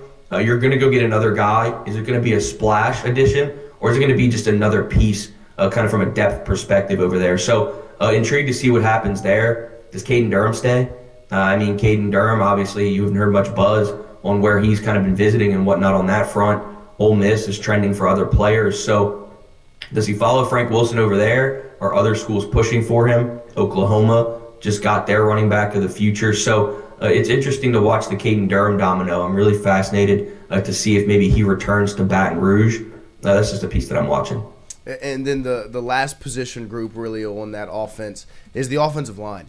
I think right now there are a lot of people that are kind of sitting and waiting from an offensive line standpoint because you've lost a lot of that room. You've seen Tyree Adams commit to Texas A&M, Cohen Eccles to Texas A&M as well, and some of those other pieces like DJ Chester going on visits. You pointed out Carius Kern to Ole Miss. What is LSU targeting at the offensive line position? Because they really are going to have to rebuild this room through the portal quickly. Yeah, I think first things first. These evaluators, maybe we're missing something with the offensive line. Obviously, they struggled in 2025, but man, all these guys are going to SEC schools. Right. Ori Williams to Tennessee. Yeah. Back-to-back players go to A&M. Ole Miss is getting Carius Kern. It's crazy how these guys are still staying in the SEC. So is it a developmental piece where Brad Davis just couldn't get them over the hump and these other programs think that they can do that? So that's a piece that's really caught me off guard. I did not think that all these guys would be staying in the SEC. So shout out to them for really remaining in a power conference. And then other than that, LSU has been hosting a lot of offensive linemen behind the scenes. They brought in a JUCO guy, Jacoby Jones, this week as well. So they're really making some waves there behind the scenes right now. I would be surprised to not see 3 to 4 guys pop by Monday. Okay. I really do think that there's a lot of action taking place, but they're just really keeping it close to the vest right now. There are players on their radar. And again, college football playoff is still being kind of in action right now. So ultimately, you could see guys that are still playing football enter the portal and be on LSU's radar. No doubt, they're hosting guys, is what I'll say. They're going to make a splash. I would say probably in the next 2 to 3 days. So some guys have been to campus and they're really starting to pick up some steam there. Awesome. And then defensively, they've made a couple of additions. And to me, the one that I'm excited about and maybe was a little surprised by is the Benefield commitment, because the safety room is one that you felt confident in, keeping Cooley, keeping Spears, a guy like Jace Thomas, one of the younger guys, and some of the pieces you've held on in that room. But then you go out and you add a big-time get from Boise State like Benefield. What were your thoughts on him and what he brings to this LSU defense? Yeah, I'm glad you said him first. He's my favorite addition to this point. I'm not going to say that this is your Harold Perkins replacement right off the bat, but I think that he could really thrive in a Blake Baker system at the star position. Yeah. He's super athletic, rangy, a guy that can really just make plays as a playmaker. And I don't mean to throw out cliches left and right, but that's pretty much what Ty Benefield is. He's a big-bodied guy who can really thrive in this system. So for Lane Kiffin and company to get him down to Baton Rouge on a really long stay, almost a 72-hour stay, to get him to shut things down and put pen to paper right off the bat, yeah, that's big time. This is a guy who was highly coveted in the portal. Oregon, et cetera, are really pushing for him. But Lane Kiffin and company got him to shut things down. So Ty Benefield really sticks out as that splash addition on defense right now. Of course, man, you're seeing guys left and right make their way to campus, like Jordan Ross, former 5-star, John Henry Daly, one of the top edge rushers in the country, or in the portal rather, making his way to town. So they're not done yet. We'll see if they ultimately land those 2 names that I just mentioned. They're going to be highly coveted guys. But there are SEC transfers that they're eyeing right now. There are other splash players that they're looking to get into this class. But Ty Benefield, getting a guy from that G5, G6 level to make his way to Baton Rouge, I think he's up next. I'm not going to say he's your Harold Perkins, A.J. Halsey replacement, because those are lofty expectations. But my belief is that he'll come into this system and really make an instant impact. And it's been incredible to see Lane Kiffin be able to operate on the offensive side of the football and be able to add skill position players without the one big domino yet of having a quarterback. With that said, if LSU doesn't land DeMond Williams, obviously it feels like they're out on the Levitt sweepstakes. Where does LSU turn if you end up with neither of the two that you have targeted and seem to have courted? And now if you don't end up with DeMond, who seems like you put all of your eggs in that basket, who's left in the portal that you could think LSU could target as the numbers are starting to dwindle, I would say? Yeah, Lloyd, dominoes are falling. I mean, that's no secret. You're seeing a lot of these players start to lock in their decisions and put pen to paper with schools. For me, if they don't land Levitt, if they don't land Williams, which is hard for me to believe doesn't happen, right? But if they don't, and they're left kind of looking at quote-unquote scraps, former five-star quarterback Deuce Knight certainly isn't that bad of a scrap, I would say. I mean, this is a left-handed signal caller, a guy who signed with Auburn in the 2025 class, a top 25 player in his cycle. So this is a five-star guy who's really looking at his options right now. Deuce Knight is intrigue for me. If they don't ultimately land Levitt or Williams, he's looking at Ole Miss. He's looking at Boston College. He has a ton of potential suitors, but he developed a really strong relationship with Lane Kiffin, Charlie Weiss, Dane Stevens, etc. during his time on the prep scene. So if you don't get Levitt, if you don't get Williams, I would hope that they would pivot to Deuce Knight. We'll see if they could even get him, considering he's looking into Ole Miss aggressively right now. But Deuce Knight is a guy that gives me a ton of intrigue right now. A former five-star quarterback. I mean, who wouldn't want that on their roster? So if they don't land those two guys, my mindset would tell me that they would shift to Deuce Knight. We'll see if that has to happen. But he's a guy who's a gamer, and he's going to be really sought after as the portal window heats up. And I'll ask you one Ole Miss question. On the topic of Trinidad Chambliss, obviously the waiver is the big question mark. I think they filed the third filing yesterday. In your opinion, from maybe people you've talked to or just your hunch, do you think Trinidad gets the waiver to play college football next season? I'll start off by saying I think he deserves it. Yes. I think he has a legitimate case, and his case is unique. I mean, if you read about it and you talk to people about it, it's legitimate. This isn't just a BS situation where he just wants to try to cash in on an extra year. I mean, he took a traditional redshirt year during his first season of Division II football. His second year did not play a single game. He had an upper respiratory issue, got his tonsils taken out or whatever, and didn't play the whole year. He has legitimate medical records to try to get a medical redshirt. So it makes sense on what he's trying to do. He's only played 3 seasons of college football.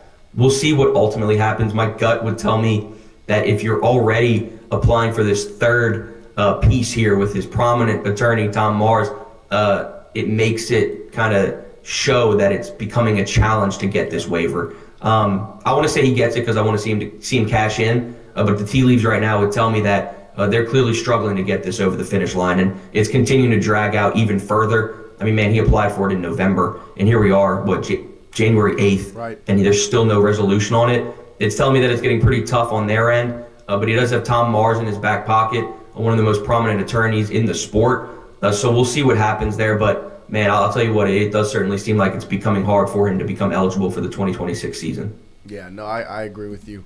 What are your expectations tonight, Ole Miss versus Miami, in the college football playoff semifinals? Yeah, every time I get asked about this, I pivot. I switch. One time I ride with Miami. Depends on what show you're on. Ole Miss. Man, I pivot. It gets hard. And last time we talked, we joked about the sports books and stuff. But, man, that 3.5 line is sharp. Right. For me, man, you could ride with the hot hand in Ole Miss and the Cinderella run that they're on and say they're trying to stick it to Lane Kiffin. They're trying to ride for Pete Golding. You could sit there on that front and say they can get this thing done and continue this magic run that they're on. But then you look at the analytics, you look at the numbers, and you look at what Miami can do. Best O-line in the country, a seasoned veteran in Carson Beck who hasn't really gotten rattled during this college football playoff run. So analytically, I would lean Miami. From a gut perspective, and what I would love to see from a Cinderella story is to see Ole Miss get over the finish line. I guess I'd have to sit here and say that I think Miami gets it done. And then we can finally put this LSU Ole Miss saga to bed and then start to let these other dominoes fall. So I'll just sit here and I'll switch up for the third time. I'll say Miami probably gets it done here. and kind of ends the Cinderella run, continues their run with Carson Beck, a seasoned vet who's been there, done that. Yeah, and I just think that Miami defensive front is a handful. And speaking of defensive front, sorry to keep you occupied because some news just broke. Auburn transfer defensive lineman Malik Blockton just committed to LSU as we speak. What are the Tigers getting in that defensive lineman from Auburn? And Zach, Yeah, versatility. If you have to fire off a tweet, Yeah, I saw you looking at the phone quite a bit. No, I mean, they're getting just a versatile guy, one who can play the interior defensive line, one that can play on the edge as well. Big body guy, 6'3", 290.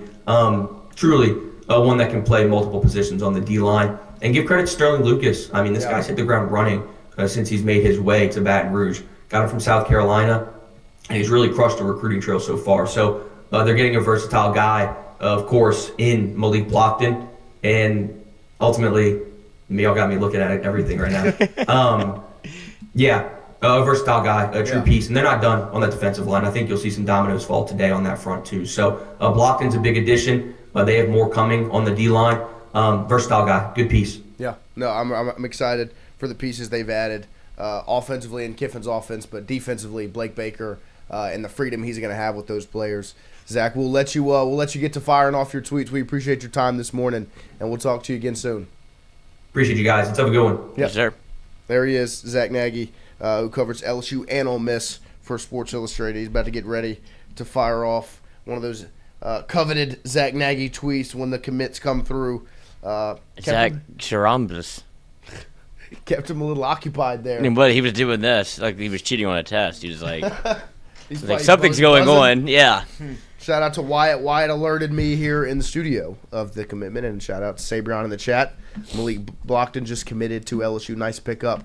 Another addition to Blake Baker's defensive line, and you love when your genius D coordinator like Blake Baker has all the pieces in the world, some freedom to play guys that fit in different spots, different positions, and can do different things.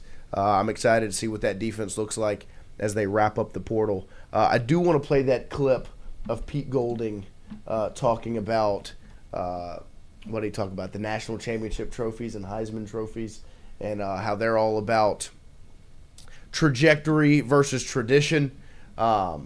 Because it was definitely one, and there were a couple of clips on the airwaves yesterday that piqued my interest and caught my attention, and this was probably the one that stands out the most because Golding has been very vocal, it feels like, in his pushback against Kiffin, against LSU, and I get it because he's the head coach of Ole Miss. He's trying to win his fan base over, and the easiest way for him to do that is to push back and diss the old head coach that's left them all sad and upset. Just like the easiest thing for Kiffin to do is sit and appreciate Baton Rouge and run with the script in the way Brian Kelly did not. Right? There are rubrics and blueprints on how to be successful as the head coach, and Pete Golding got up on the microphone yesterday and talked about the trajectory at Ole Miss, and it was definitely a jab at LSU and Lane Kiffin when he said something around that there are national championship trophies and Heisman trophies in buildings, but none of the coaches that are in there won them. It was straight from the horse's mouth. Interesting clip here. Playing football. And so I haven't looked at anything outside. We got a really good group of guys and men in that building that want to be there, that want to provide a really good environment for our players, and our players want to win. And so I haven't got caught up in all the other stuff. It's just whatever the moment is. If it's a game preparation, let's get ready to play the game. If we're recruiting, let's recruit, and let's try to recruit better than everybody else. And I think Oxford is speaking for itself. Ole Miss is speaking for itself. I think a lot of things right now in college football and recruiting, a lot of people recruit based on tradition, right? We recruit based on trajectory, right? A lot of these places, they can go show them Heisman trophies.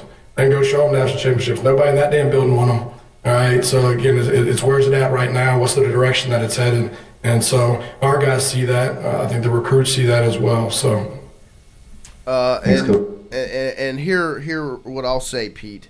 And I get it. It's a good recruiting pitch. He does a good job getting on the microphone and pitching towards a spin zone. What? Spin zone. 100%. Because guess what? Ole Miss has to build their recruiting pitch around trajectory. Do we know why? Because you don't got tradition. Because there's no tradition of winning. There are no national championship trophies. There are no Heisman trophies. And credit if Ole Miss continues this magical run and they pull it off and they win the national championship, you still have a man that you would associate that win with, the guy that coached the team, built the team, and has created this national championship roster in Oxford, and he's in Baton Rouge. And when you sit and you say something which is so obviously targeted and pointed at LSU, right? The national championships and the Heisman trophies. Thank you. Recruiting on that, yes, we do have those in the building. We've got 4 national championships, 3 Heisman trophies, and you're also wrong in your point of there are coaches in that building that didn't win them. Because one, I'll say James Craig, obviously coming over from Ole Miss, joining LSU as a offensive line assistant. He was the offensive line coach when LSU won in 2019.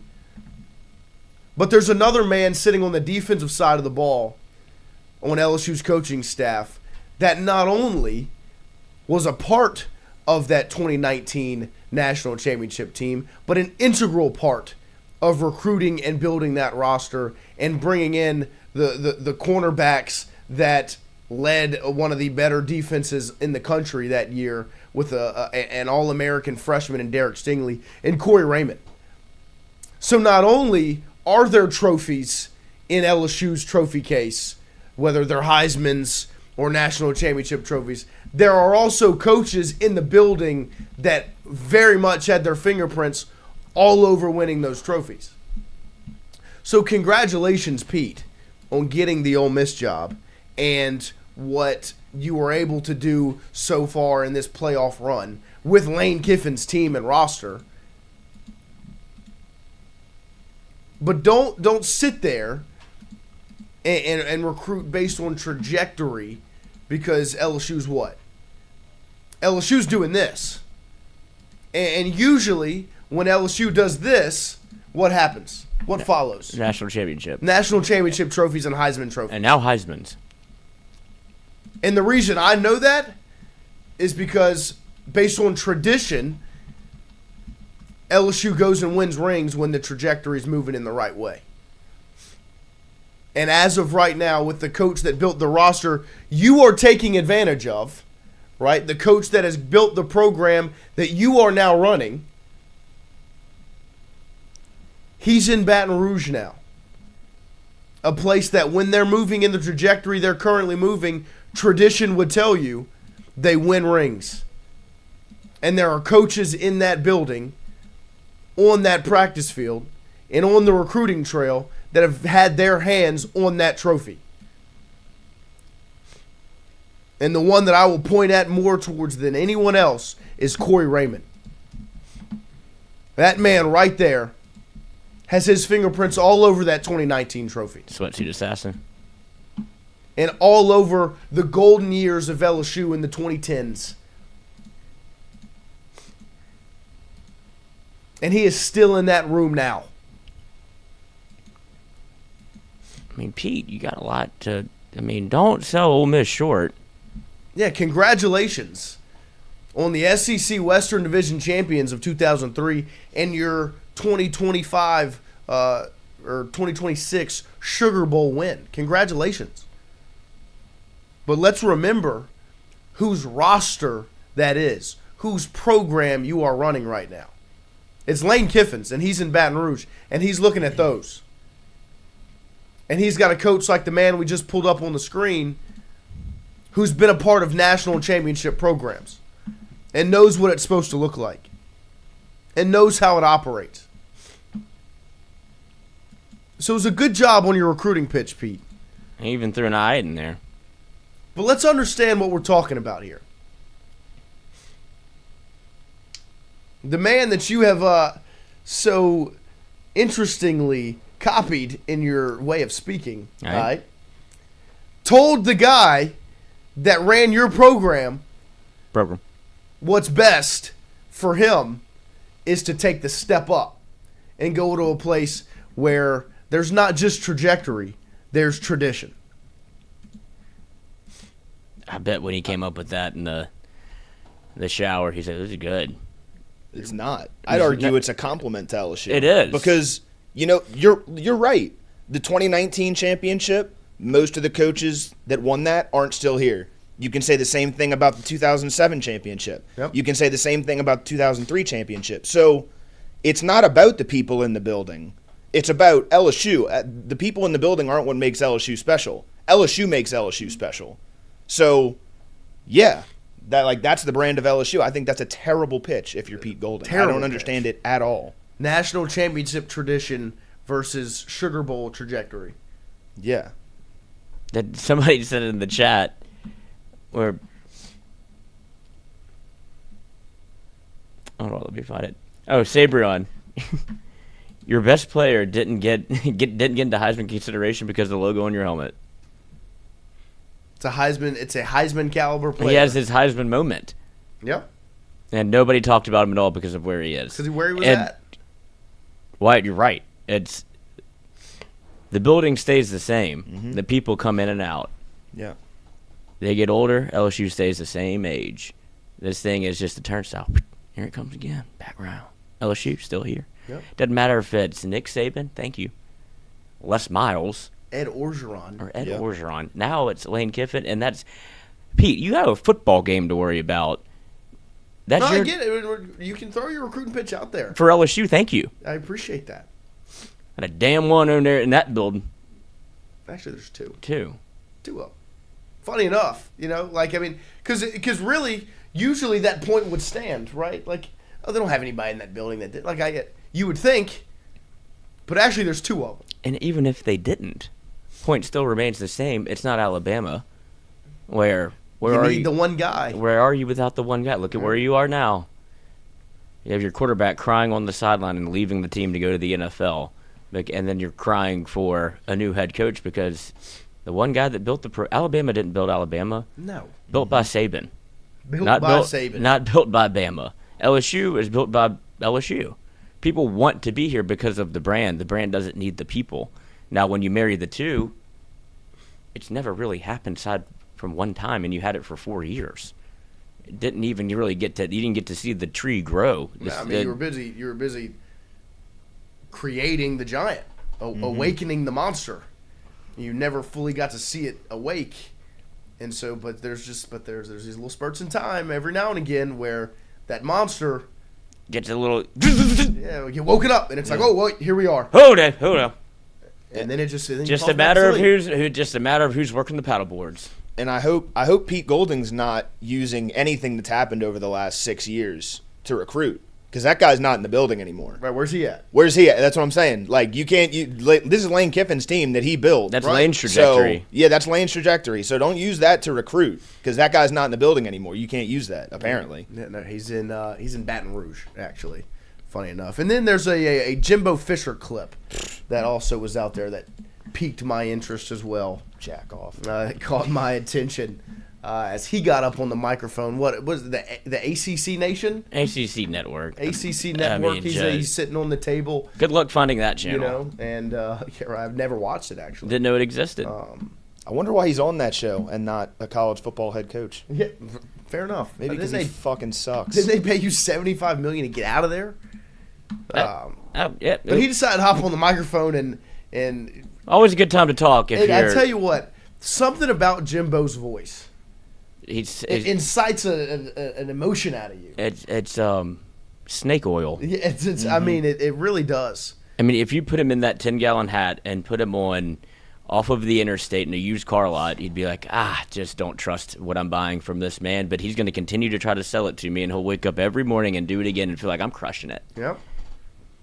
But let's hear it. Let's listen to what haven't old heard Jimbo for a while. Family visited Baton Rouge less than a month later, indicating his real interest in that job. Then after the Egg Bowl on Thanksgiving weekend, Ole Miss athletic director Keith Carter what a timeline it is. Ultimatum: you can stay or you can go. Kiffin ultimately chose to go, taking a ton of staff with him from Oxford to Baton Rouge. So a lot of the Ole Miss staff that went with him have not been coaching in this college football playoff run. Then you do have some guys who are hired at LSU. Look how he's beside himself. Ole Miss because they're trying to finish this thing out, including offensive coordinator Charlie Weiss Jr. That's probably the biggest name on the list. There's a ton of guys on this coaching staff pulling double duty. I see you shaking your head over there. This is crazy, no? No, it's selfish.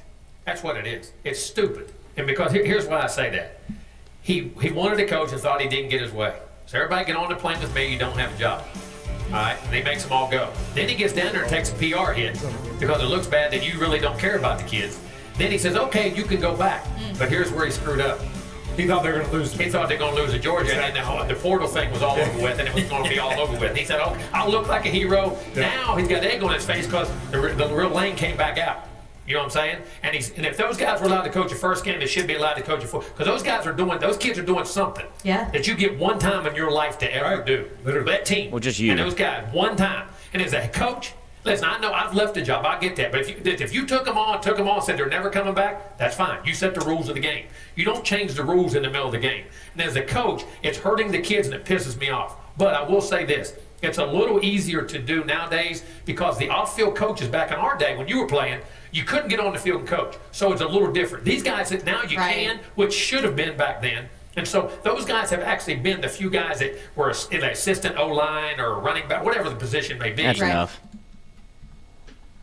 Well, it shows you what the standard of the sport is, right? When the ACC network has a team in the college football playoff tonight, and they decide they're going to sit up there and they're going to talk about the SEC. The old Talk SEC. about LSU. Talk about nowhere not sniffing it. And this is what I'll say.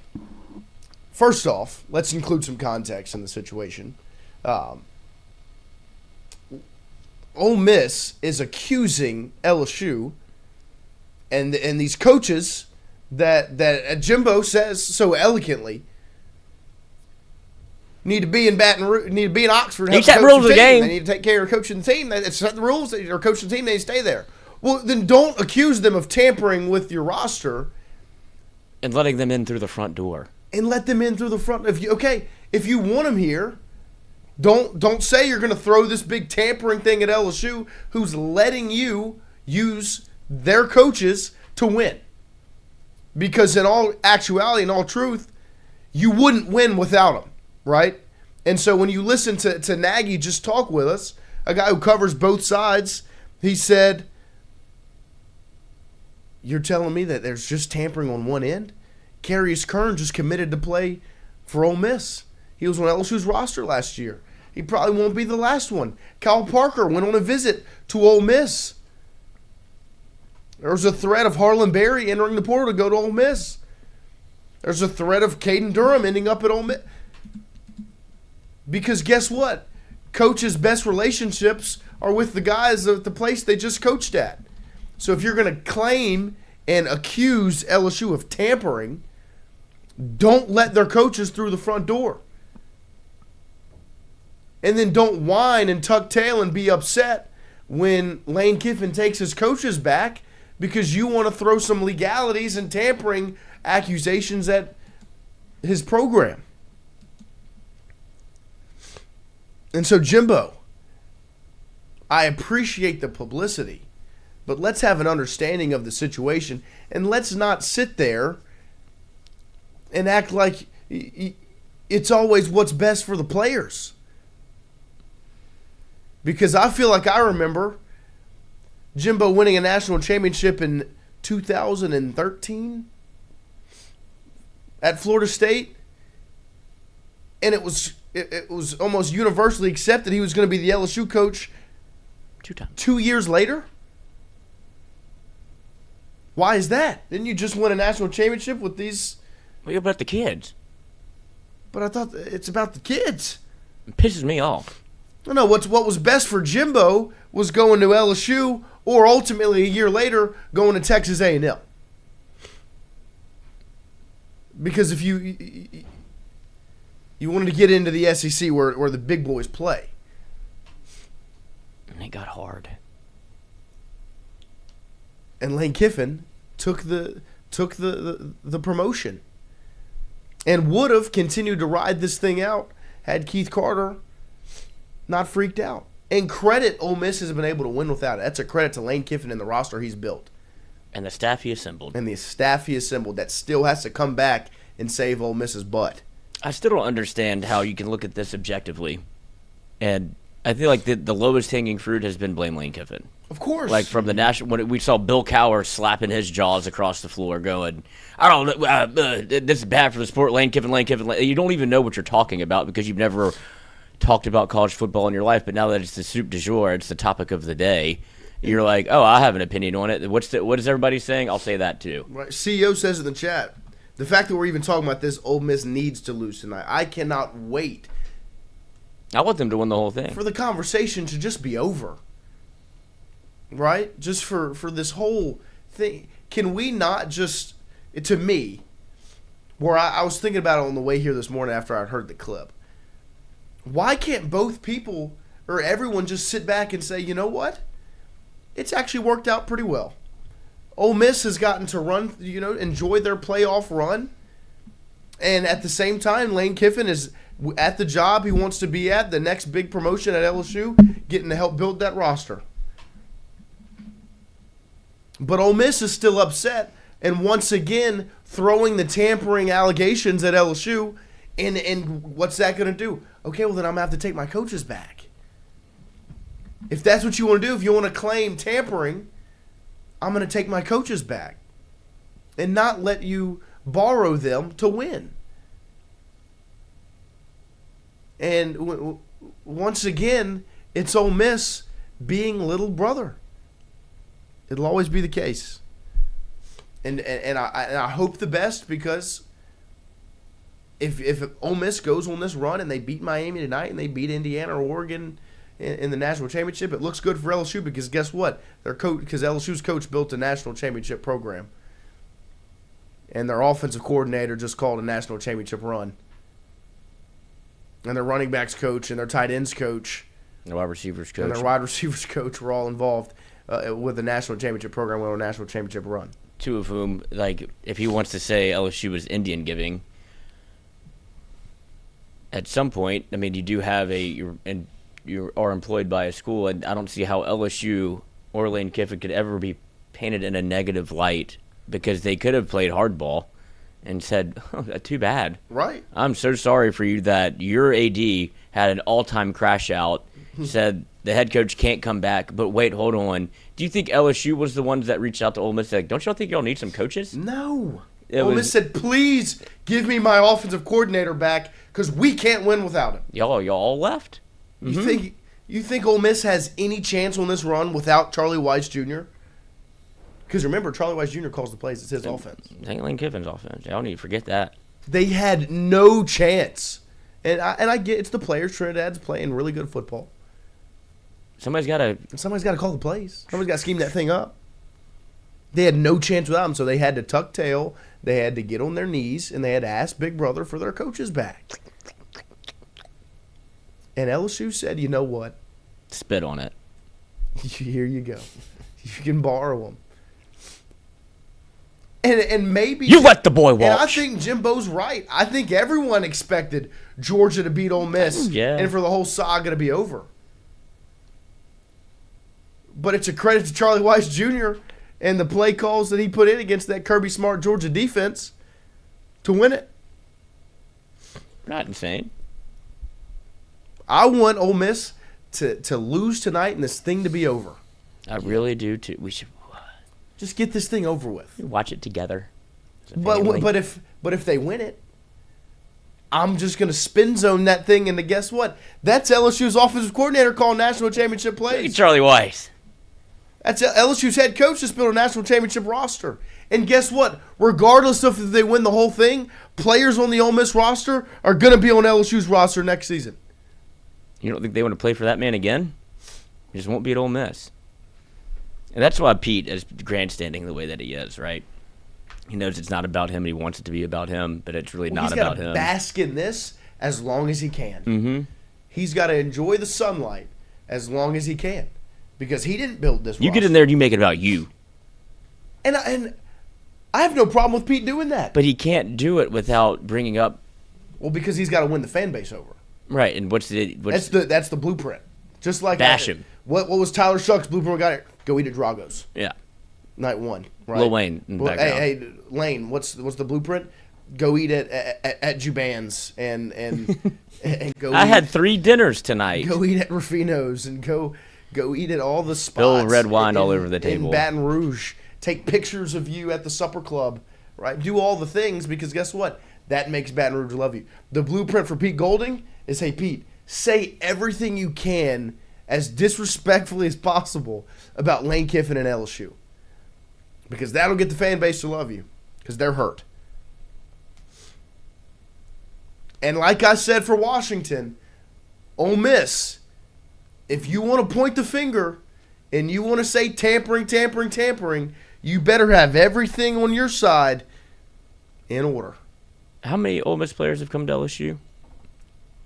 Right now? Mm-hmm. None yet. Mm. But if you want to point that finger, you better make sure you've got everything figured out on your end. Because I've seen many times people point the finger and they're kind of a mess on their own side. Don't come looking over here. I'm telling y'all to go over there. LSU's been victim of it. Like, we're going to hold on to our basketball coach. Well, actually, we're going to go look into football. Never mind. You know what? Fired. Don't look at football, please. Yeah, no. Stop digging around over there. It stinks for a reason. Yeah. You're going to step in something if you walk over there. What's in this barrel? Don't look at that. It's like, don't mess with that. That's Dahmer's plaything. Take the basketball coach. I miss him, but take him. Get him back. Don't later. look at that. Right? That's and Brandon Hollingsworth makes a good point in the chat. Plus, Lane knows where all the bodies are buried at Ole Miss. They have to be careful. Well, I mean, you don't think they could have fired, and I'll say this, you don't think LSU could have fired Coach O for cause? Why do you think they didn't? Because guess what?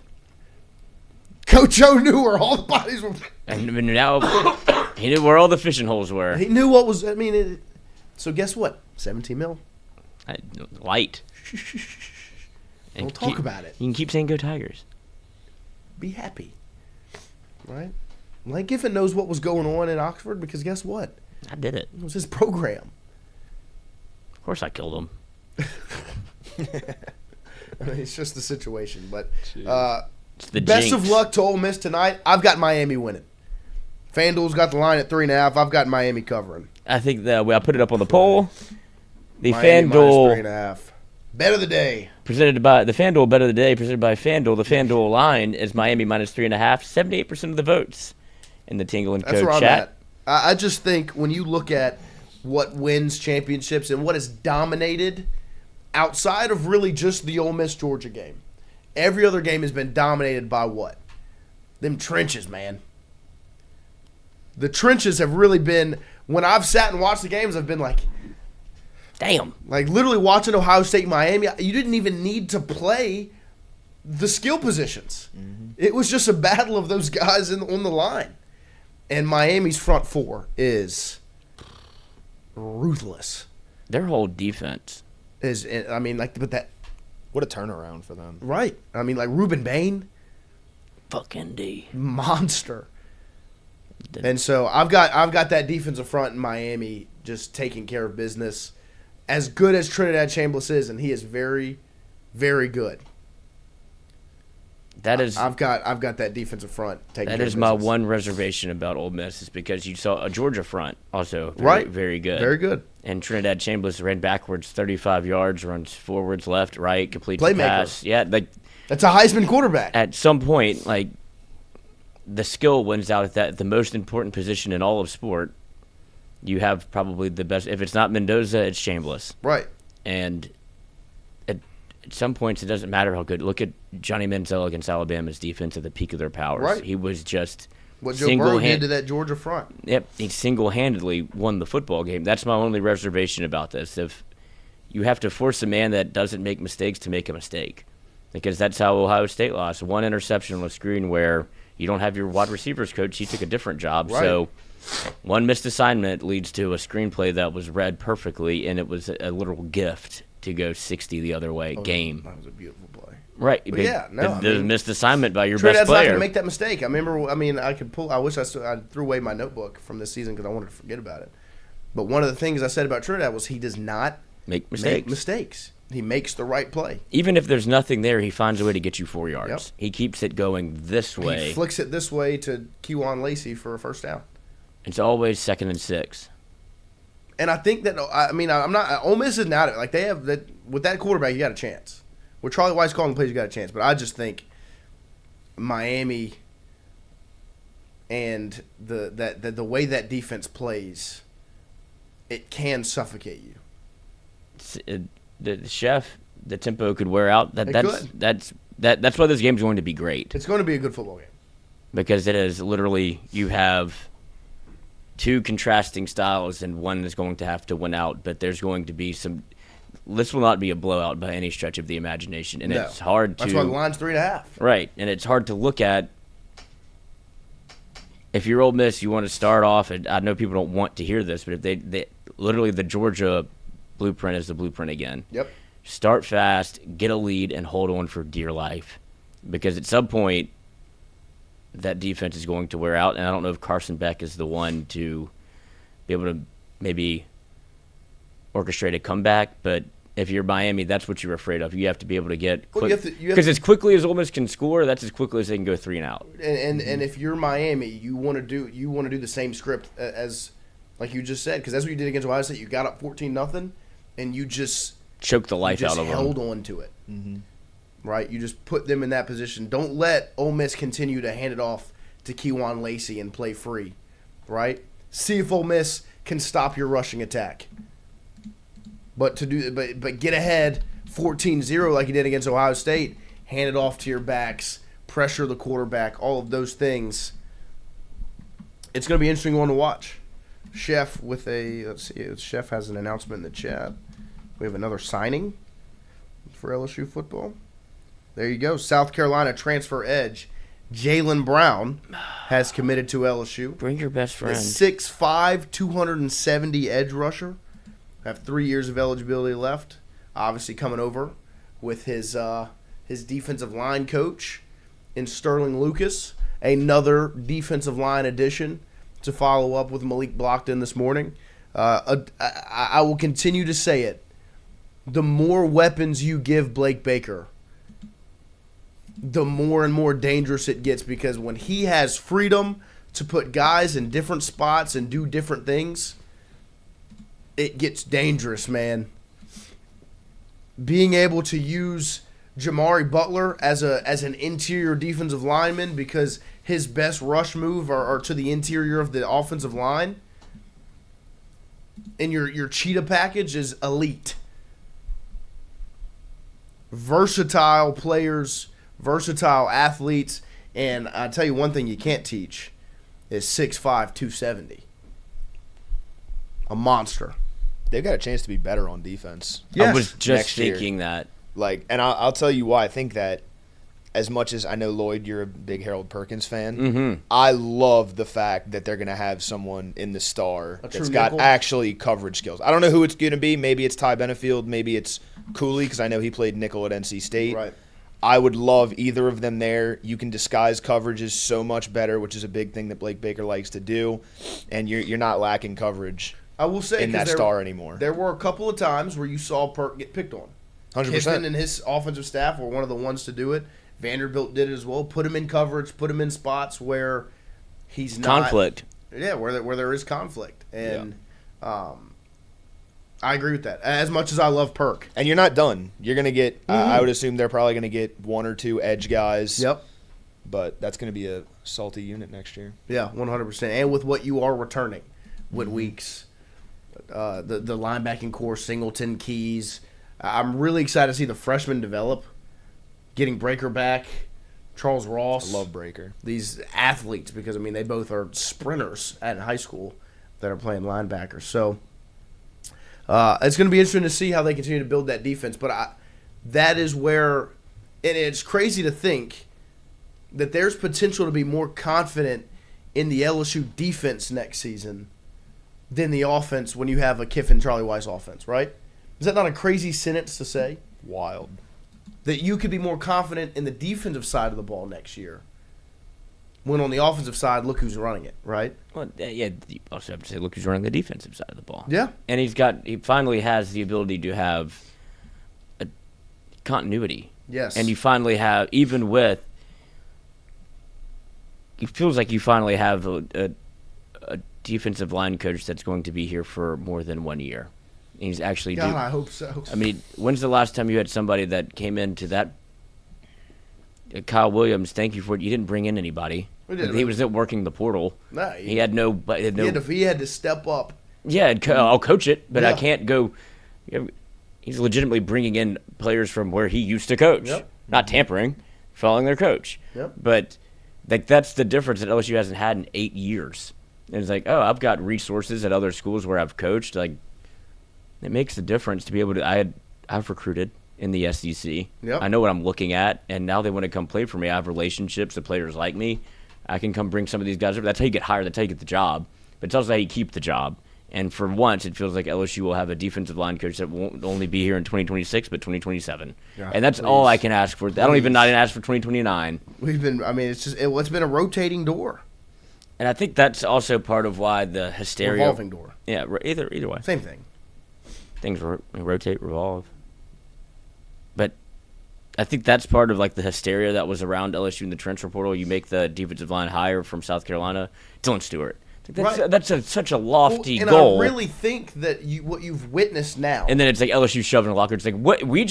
Y'all are the ones that said it. LSU was not like going to get him. What I think it that fell apart at the altar. It's that storyline or that viewpoint has to change now, because South Carolina holds on to Harbor and Stewart, who were recruited by Lucas. But I'm saying, like, Harlan Berry stays at LSU, doesn't follow Frank Wilson.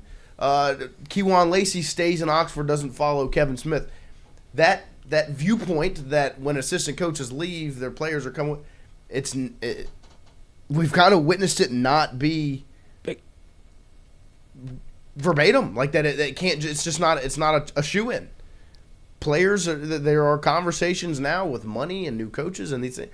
They don't always follow the guy. There are some that, like I think the DJ Pickett one's an interesting one because it was never really a threat, but it would have been intriguing to see what does it look like if Corey Raymond wasn't at LSU. And I would say here. DJ Pickett would leave. But at the same time, we've seen it all these other examples of Frank Wilson, Harlan Berry stays. Kevin Smith, Kejuan Lacey stays. But the same thing with, you can even use LSU as an example. DJ Pickett, Harlan Berry, Trey'Dez Green. Right. And if you're South Carolina, Nick Harbor and Dylan Stewart, like, you can't let them out the building. Mm-hmm. It's an indictment on your program if you do. You can't. You can't let Harlan Berry leave to go to Ole Miss. No.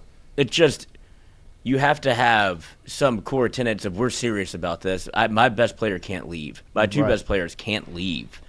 Because then you're getting robbed and pillaged, and you didn't fight for. It doesn't matter if it's all of your NIL budget, whatever it is. Right. You have to be able to save face in the public eye of, oh, he left, there goes Dylan Stewart. What are we going to do about it? Yep. It's like, you're not a serious program. Like, Shane Beamer, you can fucking go with him then. He's already on the hot seat. Right. You lose those guys, you're fired. You're done. And he would have had no stock with the fan base left. All of my chips in on my best player. You're not touching them. Same thing. That's what Ole Miss is doing. They have to. Trinidad, you can't, and he would have. Like that Georgia win is what is saving you from being pillaged. And I genuinely think his best chance at getting a waiver is staying in Oxford. Yeah. Because if you leave and you go to LSU, no, you look like the bad guy, and it's like, well, is it really? Oh, he's staying. He's trying to stay in college just to go. Just to go, the best thing to do is to be everybody's favorite quarterback, the All-American man. So my heart's in. I mean, this is the same. What did he not? Very much a waiver. When asked if he was going to get the waiver, like the middle of the year, he was like, "Where are you?" It was after Lane Kiffin left. It was before the first playoff game. Yeah, he was not. It was very obvious he was leaving. I'll see what situation's best for me. I'll make a decision. Everybody that says it's not here. Yeah. Because that's the first opportunity to be like, no, I'm staying at Ole Miss. I love it here. I owe it to him. It was. I gotta evaluate the situation. see what's right for me. Yep. I don't even think it was the Georgia win that kept him at Ole Miss. Like, I literally think it was just the waiver. It's the best chance for him to get that waiver. Yeah. Is to be the nice guy, be the underdog hero in Oxford, Or go to the league. and he'll get drafted. And I mean, it'll be later on down the line, but I mean, somebody's going to take a flyer on that guy, and it could be a situation eerily similar to, I think back to Dak Prescott. I think back to Russell Wilson. Not who he is as a player. Now Russ is kind of a comparison, but they were 4th, 5th round picks on teams that had veteran quarterbacks. Seattle just signed Matt Flynn to a big deal. Dallas had Tony Romo. And then it just so happened that the quarterback you took a flyer on in one of the later rounds ended up not being that bad. Also, we don't need to poo-poo Matt Flynn, and I'm not saying you are, but everybody says they gave him this huge deal. It was 3 years, $20 million. Well, yeah, it's not like it was 5 years, 120, and he got beat out. And it's like, oh, we got to eat all this dead cap. But it was obvious that they were signing him to be the quarterback. Of course. He just broke Green Bay's touchdown record in a single game. The Matt Flynn from LSU. Oh, yeah, that guy. That's a backup that could be a starter. 3 years, $20 million. That's it. It's a very serviceable contract. It's not like he got a bust. There could be a situation with a team like Indianapolis, the Colts. Yeah, Indianapolis. That they've got Daniel Jones is their quarterback right now. He gets hurt. They could take a flyer on him in the 4th or 5th round, and all of a sudden Trinidad's the starting quarterback with the Colts. What about Kansas City? I mean, Mahomes might be out all next year. Yeah, I mean, why not? Yeah. Why wouldn't I take a flyer on him? So, we'll see how it shakes out. Tonight, Miami, Ole Miss. I've got Miami minus 3.5. I will say I'm not on the hottest streak, but I think that defensive line comes out and plays. Let's connect athletically. Let's get out of here. I got to go coach some freshmen today. We got a match up against Catholic High today. Oh, real quick. After a win over Bruley yesterday. If Trinidad Chambliss does go to the draft, who's his competition? We're not sure if Dante Moore's going. Fernando Mendoza feels like he will be the first quarterback. No, he's going to get drafted. But I'm saying, what quarterback pick is he? You take him over Ty Simpson? I would. Take him over Carson? I would. Oh, yeah, because of the size? Yeah. I'd take him over Mateer. I'd take him over Nuss. I'd take him over Drew Lar. Like, that's the list. Yep. No, I think a majority of them go ahead of him. That would be, let me draft. I mean, I would take him with a second pick. He's going to end up being a 4th, 5th round guy. That you got to. I would be sweating if I'm waiting to the 4th. But like, nobody's going to take him. Like, I would blow my load in the 2nd round if he gets through. If he comes back around, like, did y'all not just watch what I watched? No, I think. No, I'm saying like in the collective room, like. Nope. I mean, they're gonna. Carson Beck threw for a combined 200 yards in 2 games. They're gonna look at Aller's pro day when he does the stupid rollout. And they're throwing in underwear. And he's gonna throw it 400 yards because he's got a cannon. Yeah. But when he's driving down the field against Notre Dame with a chance to go to the national championship, he throws a po' boy to the guy and safety in the end zone. The last play of the game last year, the trick play, he threw it into the stands. But I mean, like, somebody's going to take a flyer on him. They're going to take a flyer on Nuss. Nuss is going to go throw at the combine and look awesome. And they're going to be like, well, he's got the coach pedigree, the coach's son. He's an NFL. He's a pro style quarterback. It just didn't work in college. He was in the wrong system. And Brian Kelly's an idiot. And they're going to be like, okay, well, I guess we'll take Nuss in the 3rd round. I'd do it. I'll take a flyer on Nuss. Of course, but I mean, like, there's going to be a handful of guys that go before Chambliss that you just shouldn't. Yeah, but they will. That's just how the draft works. We'll have this conversation another day. I'm interested to see where Nuss ends up. Let's connect. Oh yeah, when we get to draft time, that'll be fun. Draft time is always exciting. There's a lot of untapped potential on that LSU roster that's going to the draft. Oh, I can't wait to watch Pro Day. Oh, that you'll look up and go, yep. That team? Mm-hmm. Yep. All the potential in the world. Players, man. All pros. Yeah. He's Aaron Anderson. Xavier Thomas. Xavier put out his... That was awesome. Awesome. Fired me up. All right. Well, it felt weird to me because I don't feel like I underrated him. But I can see like the national narrative of him being like, I've been slept on. Wizard, Commander, Mystic, Captain. Washington. Yep. Shooter. Rice being on here after the Rasheed Rice news last night is... What was the Rasheed Rice news last night? His girlfriend accused him of domestic violence. Oh, nice. He's having a good PR year. Yeah. Wizard. Commander. Mystic. Commodore. and Mystic. Capital. Yeah. Tape, bandages. Ice pack. Scissors. Yeah. Vinyl. Stuff that's going to be in a... Nussmeier's bag. Jerry Jerry- Stackhouse, Jerry Jerry. Rice, Jerry West, Jerry Lucas. Jerry Breeze. Oh, yeah. This is going to be Danny Phantom, Danny Laces, Danny Breeze, Danny Vinyl. the unrivaled team. What is Nice. that? Who named the team That's the the Vinyl? That's the 3-on-3 women's basketball thing. Oh. What city is the Vinyl in? Memphis? I don't know. Graceland? Boom. Ba-dum.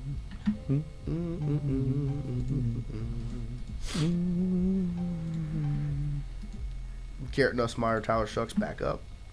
No, he needs to get out the city. He needs to go to Canada. Canada CFL. He needs to just reset. He needs to go wherever. Hard reset. Pittsburgh. Ayahuasca. He would throw up so much. He would be. It would be good for him to learn from Aaron. He could have a little bit of the Oh. Is that Rob Schneider? Joaquin Phoenix. Oh. And what's her name? I've seen her face a million Mm-hmm. times. It's hard to forget that face, but I don't know what her name is. She's the Sorcerer Supreme from Doctor Strange, Oh, yeah, that is who that is. but I don't know her don't know her name. name. She's frightening. Is she bald? She is in the movie, yeah.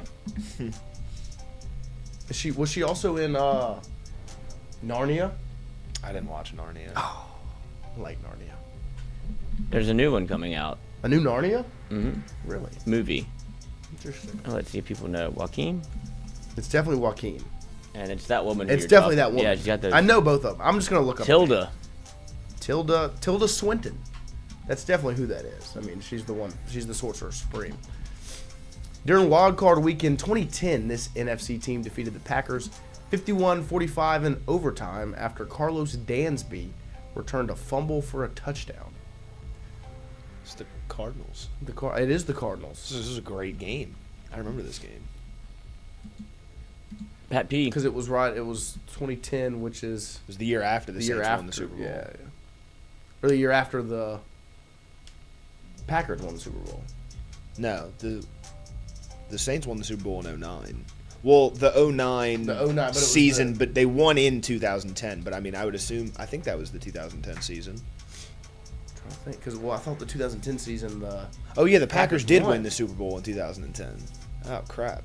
Maybe they're saying that was the 2010 playoffs, and that was the Maybe. season the Saints Saints won. won. Okay, I don't know. Interesting. Do you know this one? In January 2025, what team did Notre Dame defeat in the college football playoff semifinals? We just talked about this game. We beat just Penn talked State. about it. Yeah. Drew Aller. Mm. That was a crap game. Whatever. Neither of those teams deserve to be there. Brandon Jennings? No, this No. is Malcolm Brogdon. Yeah. Brogdonovich. I loved me some Brandon Jennings though. I like the call out. A new model beginning in 2026, the Uncharted is an electric SUV produced by this car brand. Anyone know the Uncharted? I'm like me a fucking gas guzzler. I don't need your wimpy electronics. Where you plug it in? Like a hair dryer? I hate cars. Oh. I don't. The movie? No. Oh, great The movie. movie's good. Excellent. I had a crush on the Porsche growing up, but like, I was just saying I don't like cars in general. I had a big thing for like non-humanoid when I was a kid. Subaru. Dude, the gold digger fish from Shark Tale. Yeah, you brought it Lola. Woo! Shark Tank or Shark Tales? Shark Tales. Yeah, I'll tell yeah, you yeah. what. Shark Tank. Shark Tank. Barbara. That skin. Barbara. Oh my gosh. Big. Yeah. Yeah. It's not small. No. Was a partial slogan used by this cereal brand. I have no idea. Sounds like leaked text messages. This is Lloyd's slogan. Big. Yeah. It's not small. No. Big. Very big. 1 pound fish. Very Very good. big, yeah. Oh, it's the biggest. Yeah. It's not small, no. No. No, it's big, yeah. Cereal. Honeycomb. They're saying that it's small. It's really not small. It's very big. Very big. My hands, wow. Wow. My hands so large make it look small. That's not a liver spot. Really, both big. This AMC show won the Golden Globe for Best Drama 3 straight years from 2007 to 2009. Mad Men. This would be your time for him, Lloyd. The Walking Dead? Maybe. It could be the. I feel like Walking Dead was after this. Think so? 'Cause Breaking I Bad? remember Walking Dead. Breaking Bad wasn't too. But it was later. AMC. They're all AMC. Walking Dead could be it. Walking Dead was Mad Mad Men. Men. Okay. Good job, Lloyd. Yeah. There you go. I never watched that. Me either. The Rock. The Island. Pain and Gain. And the Ambulance were films made by this director in the 90s, 2000s, 2010s, and 20s. It's the guy in Entourage.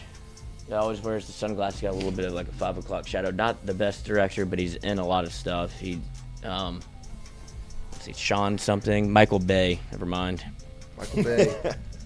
Where's Shout out Transformers. That's that's the only Michael Bay thing. What, you wanted to bang Bumblebee? No, I was a Starscream guy. Come on now. I was Megan Fox. Megan Fox. Yeah, she was known for wearing a custom white helmet. A mellow mushroom. Yeah, this is Marshmallow. Marshmallow. Nice. Dang. 9 for 9. Good for us. Good chat.